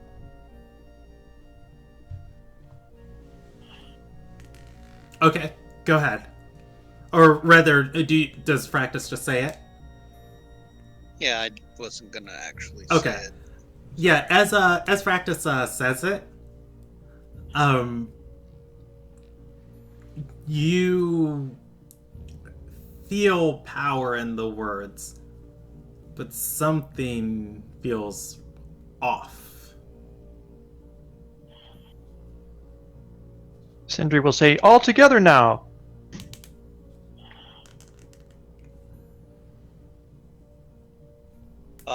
Can I figure out what's off?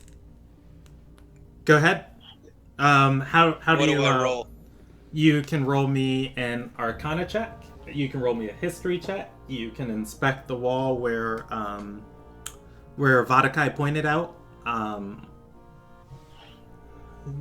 You can use. Yeah, I'll expect the wall. What is that? Perception? I'll say you can go over there and do a perception check on it. It's in darkness or investigation, either or.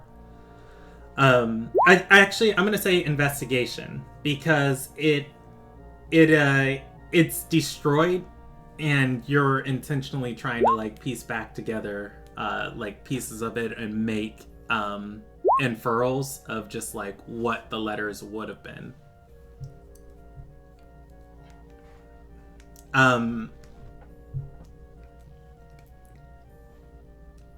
the Oh, all right, Sindri, going over and helping out Fractus. As you guys look at this, okay, Soulmane's or Anthony's Discord crashed again. Cool. Yeah, I see him in here, but I don't see him talking. So let me text. Sorry, my Discord literally just crashed and came back. Okay, so what was the last thing you heard? You were giving him option. Okay, yeah, he decided to go to the wall and inspect the verse. Soulmate or Fractus and Sindri, as you are looking at this verse on the wall, you're going to make out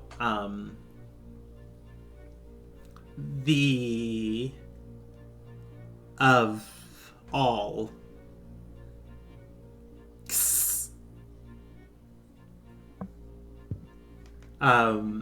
You get that from the line above it.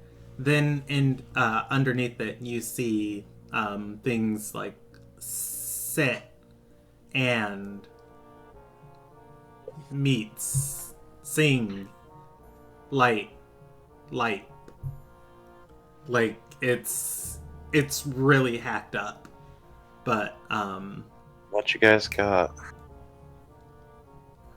You're having troubles?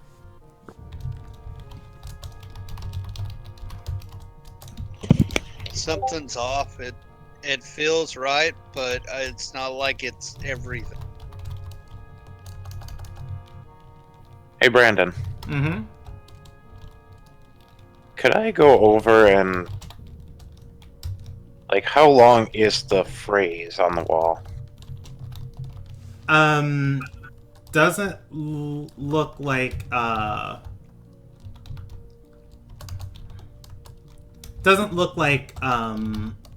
much, or doesn't look like that long. It only looks to be like 2 lines. Alright. I wonder if someone has fairy fire or something like that. It might.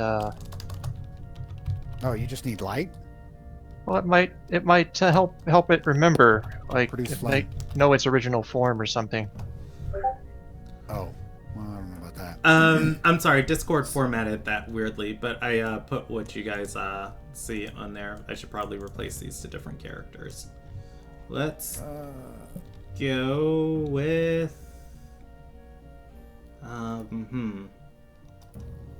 So if this is ritual, we'll go with underscores. I don't know what you're doing. Let me look over in a second. Arcana? okay, no rush. This okay. was Yeah.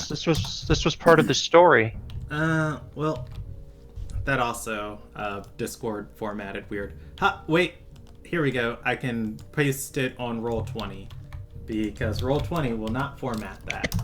There we go. Okay, an Arcana check. Looking at this. So, Soulmane, Ogun does magic. To do your magic, such as things like suggestion or spells that have varying components in the ending part. There's always an incantation that starts them. You surmise that maybe these songs are less of songs and maybe like ritualistic incantations. Yeah, So- they sound like it. It might not Okay. be that Fractus is doing something wrong. It might be that he's not doing it, and the missing piece might be that he's not like doing something in like the right order. Okay. So, Fractus, this feels like a ritual to me. I think you may be out of order rather than saying something wrong. So Owen's going to write down like what he's heard from Fractus and then write down the scraps of things from the wall just real quick in common script, and then see about piecing them together. Like look at the order of what's on the wall and what makes sense in that area. Also, the little bit that you put on Roll20. Mm-hmm. I'm going to guess it's something like the end of all things. But also look at how much space is there where you put your first blank. Mm-hmm. Is there only enough It's room longer for than a few end. letters? Okay. Is it like too long for end, too short for resurrection? So anyway, he's going to start running down possibilities Okay. and see if that matches with anything that he's heard from practice in that song, or anything he sees on or anything else he's heard from history or whatever. You're gonna go through quite a few things before you settle on two options. Okay. You settle on the song of all songs or the start of all songs. Oh. Where does it fall in the order of the ritual? It's the beginning, I think. Yeah, Vadakai told you guys that the only part she remembered was, or not the part she remembered, the only part that seemed to be the same was the intro to each song. Okay. Oh, well, it's probably start then. So, start of all songs? Try it that way. Yeah, try that. Okay, I try it. What's the start of all the songs? By the way, There I think that two- part of the mystery about rock and water and sky is that there's a basin of stone filled with water reflecting the star and the moon. So you're looking at the reflection. That makes sense. Makes sense, sure. Yeah. There are two lines of text underneath the title of the song. With that information that Fractus got, is there anything he wants to like put together to try and say, or do you want like more clues, or? Practice is going to turn to Sindri and say, "Do you have a bowl?" Of course I have a bowl. Do you want stone or wood? And he's going to say stone if possible. I should make something certain.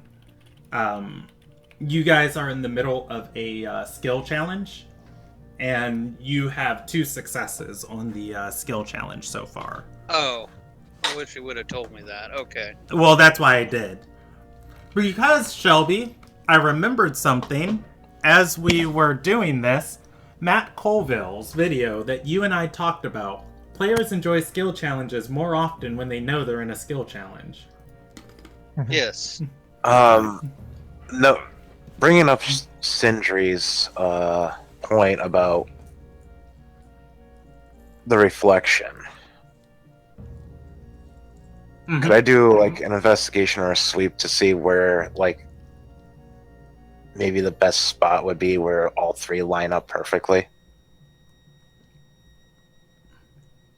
Sure. Probably want to be really still. Although I guess the song will vibrate the water. Good heebie-jeebie. Soulmate. You're going to go and sit in this water. You move around every couple seconds until you try and find a place where, you know, the light is hitting this perfectly, and, you know, the moon is like overhead.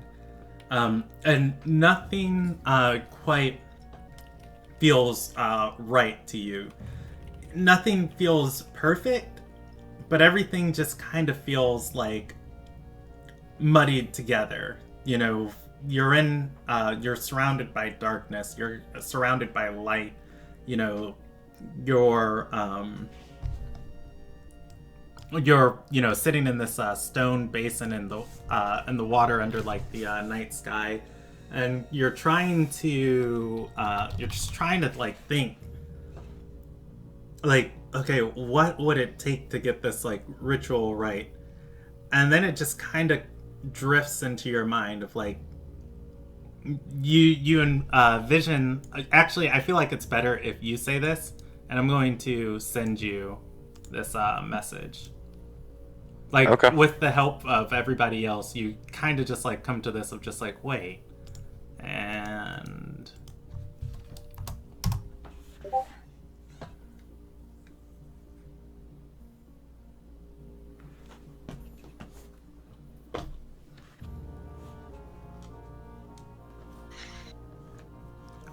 I sit where stone meets sea, and then the sea meets sky. And then I sing where dark reflects light, so death may reflect life.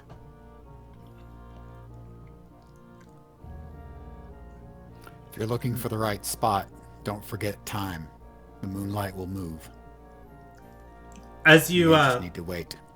as you say that, Soulmane, you feel an echo of power within your voice. The lines you heard Fractus say earlier seem like a distant fog in your mind, like you're trying to recall them.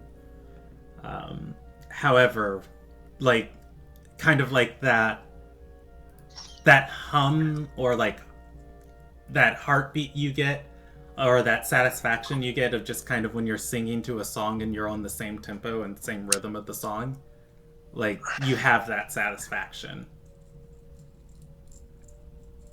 Like, you don't hear the music, but you feel like you're on the tempo.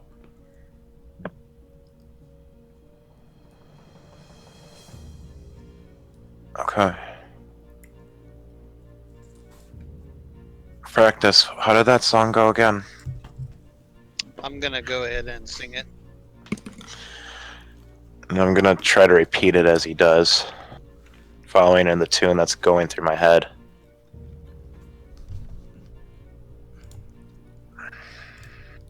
All right.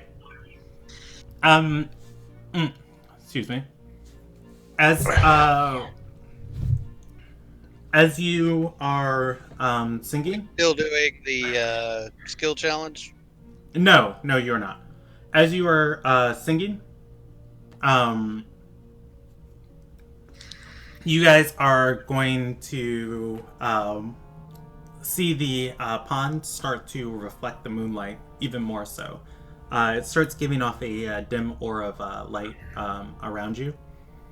Then you're going to see items start floating in the water. Coins, soggy food, thieves' tools. You see another one of the amulets of the Milyeth that Soulmane had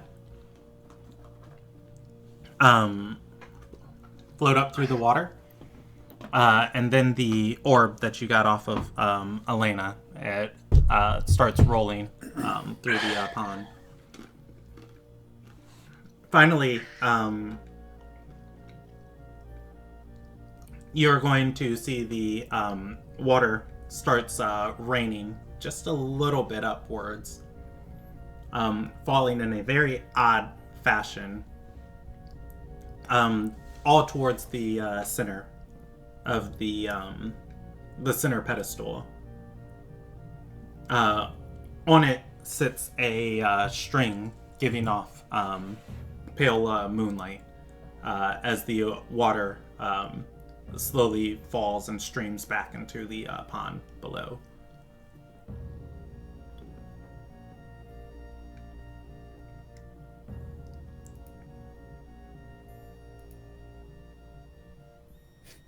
Well, looks like it's working. Seeing all that stuff, Soulmane is going to start searching through his bag. Your bag of holding is empty. I don't have a bag of holding, but I have just a regular satchel. Oh, I'm sorry. Your satchel's empty. And then I look at the string. Is it the bowstring? The cursed bowstring? It is. Well, I hesitate to call it curse. Glowing with moonlight now. Guys? First and foremost, would you mind gathering all my shit out of the ground? Out of the pond? I'm sorry, Soulman, but your rations are ruined. This is... You'll have to excuse me for staying out of the ritual circle while it's going. That task is you in practice. Second, you remember that bowstring we got from the the werewolves? The cursed one? Mm-hmm. Soulman's gonna hold it up, showing them. I don't think it's cursed anymore. Soulman, as you pick it up, it is no longer a bowstring in your hand. It is intertwined on itself, and it is heavier than you remember. You could you could probably use it as a whip, or you could probably tie something up with it.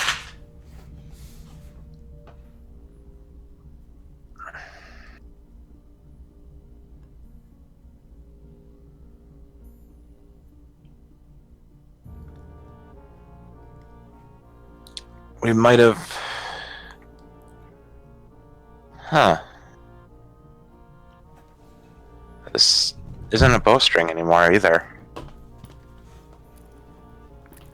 It feels like either a whip or maybe about as heavy as some hempen rope, if not heavier.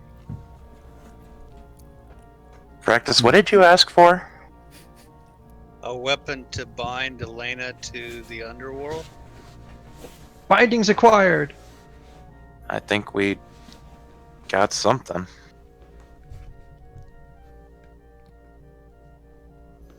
Seems like I have more questions than I have answers. This is what happens when you tangle with gods and such things.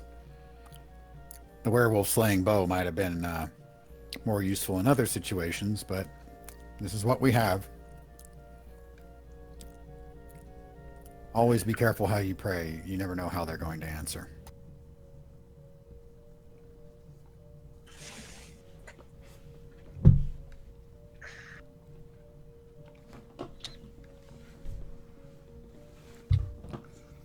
You said I feel like I could use it potentially as a whip.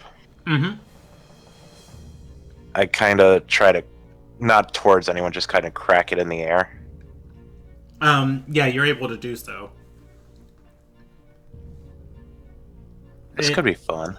It is Wow. just as deadly as a whip out of the player's handbook. It has more features that I will tell you guys later because I don't have them rolled up yet. Cool. So, bear in mind, Practice asked for something to bind her, and that may be taken very literally.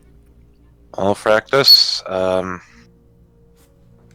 Soulmate holding the rope out to him. You asked for it. I guess I did, and I will take it. All right. And now I'm going to start gathering all my stuff out of the water. Are you guys comfortable ending there? And then next session we'll handle teleporting? Practice is actually going to still look into the moonlight, Okay. and under his breath, he's going to say the same incantation again.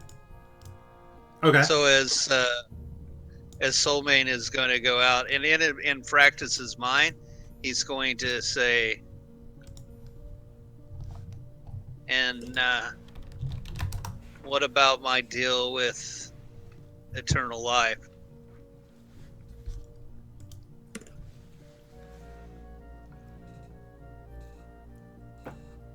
What about my deal with eternal life? This is what he thinks. He doesn't say this out loud.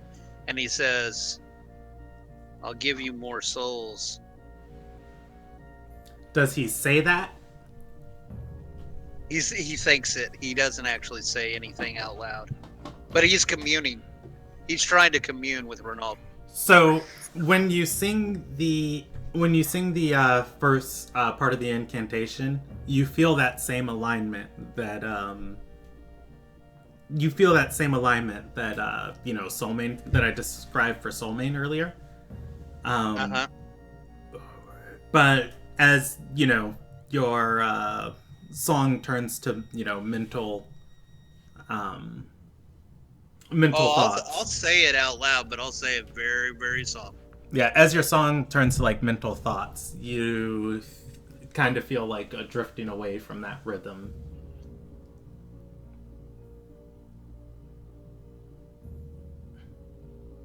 You say it out loud? Yeah, I say it, but it's like kind of a murmured where, what, everything's going on. He's being very kind of quiet, and since it's a personal thing, he doesn't want to let everybody else. But yeah, I say it. All right. Practice. Roll me a D2. Or you know what? I like you. Roll me a D3. Uh-oh. What do you mean, uh-oh?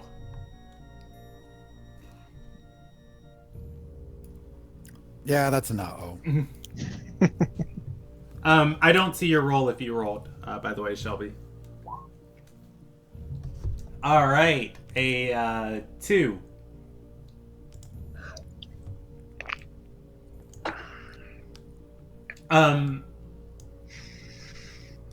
So as you say that, you don't get any reply.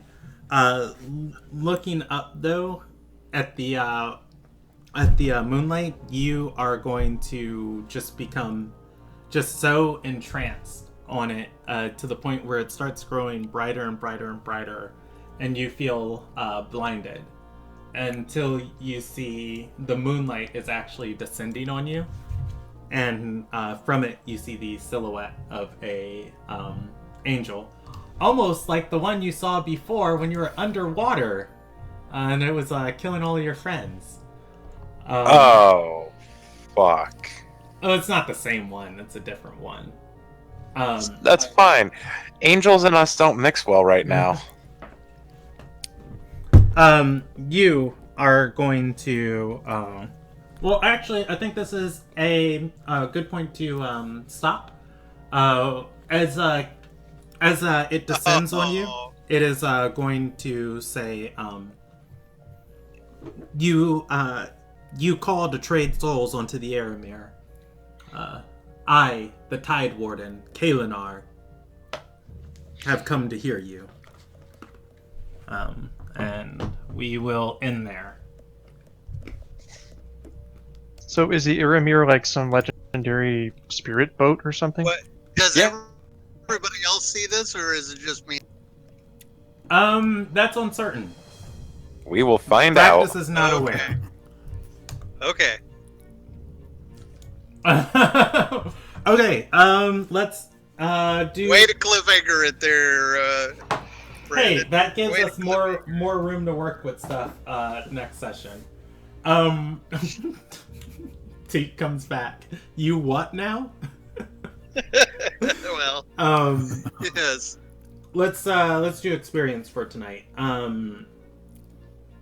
Let's see. You've got the moon string converted into a usable weapon. Then you deciphered things about the forgotten song that have been lost to history. And I think... Oh, and Soulmane sent Ascending to his dad. I'm going to give you guys minor experience for that. I'm going to say 3,750 for tonight. Did anything else major happen that I missed? 1,750. I don't think so. All right. Yes, and we will be meeting again next week on Monday on the 25th. It's your guys' regular scheduled date. Is everybody able to do that? Yep. Yeah, I might be a little late or I'll be playing for my car. Okay. Oh, So you might have to roll a little bit for me, okay? okay. Should I don't have combat planned, but you guys can stumble into it, so we'll see. We will. Yeah, we're about to fight a freaking angel. We're Some not of the about to fight a Heraths frickin' are angel. good. Some of Probably. them, yeah, are not. I have yet to meet a good one in this campaign. Well, I hesitate to say good. Lawful neutral.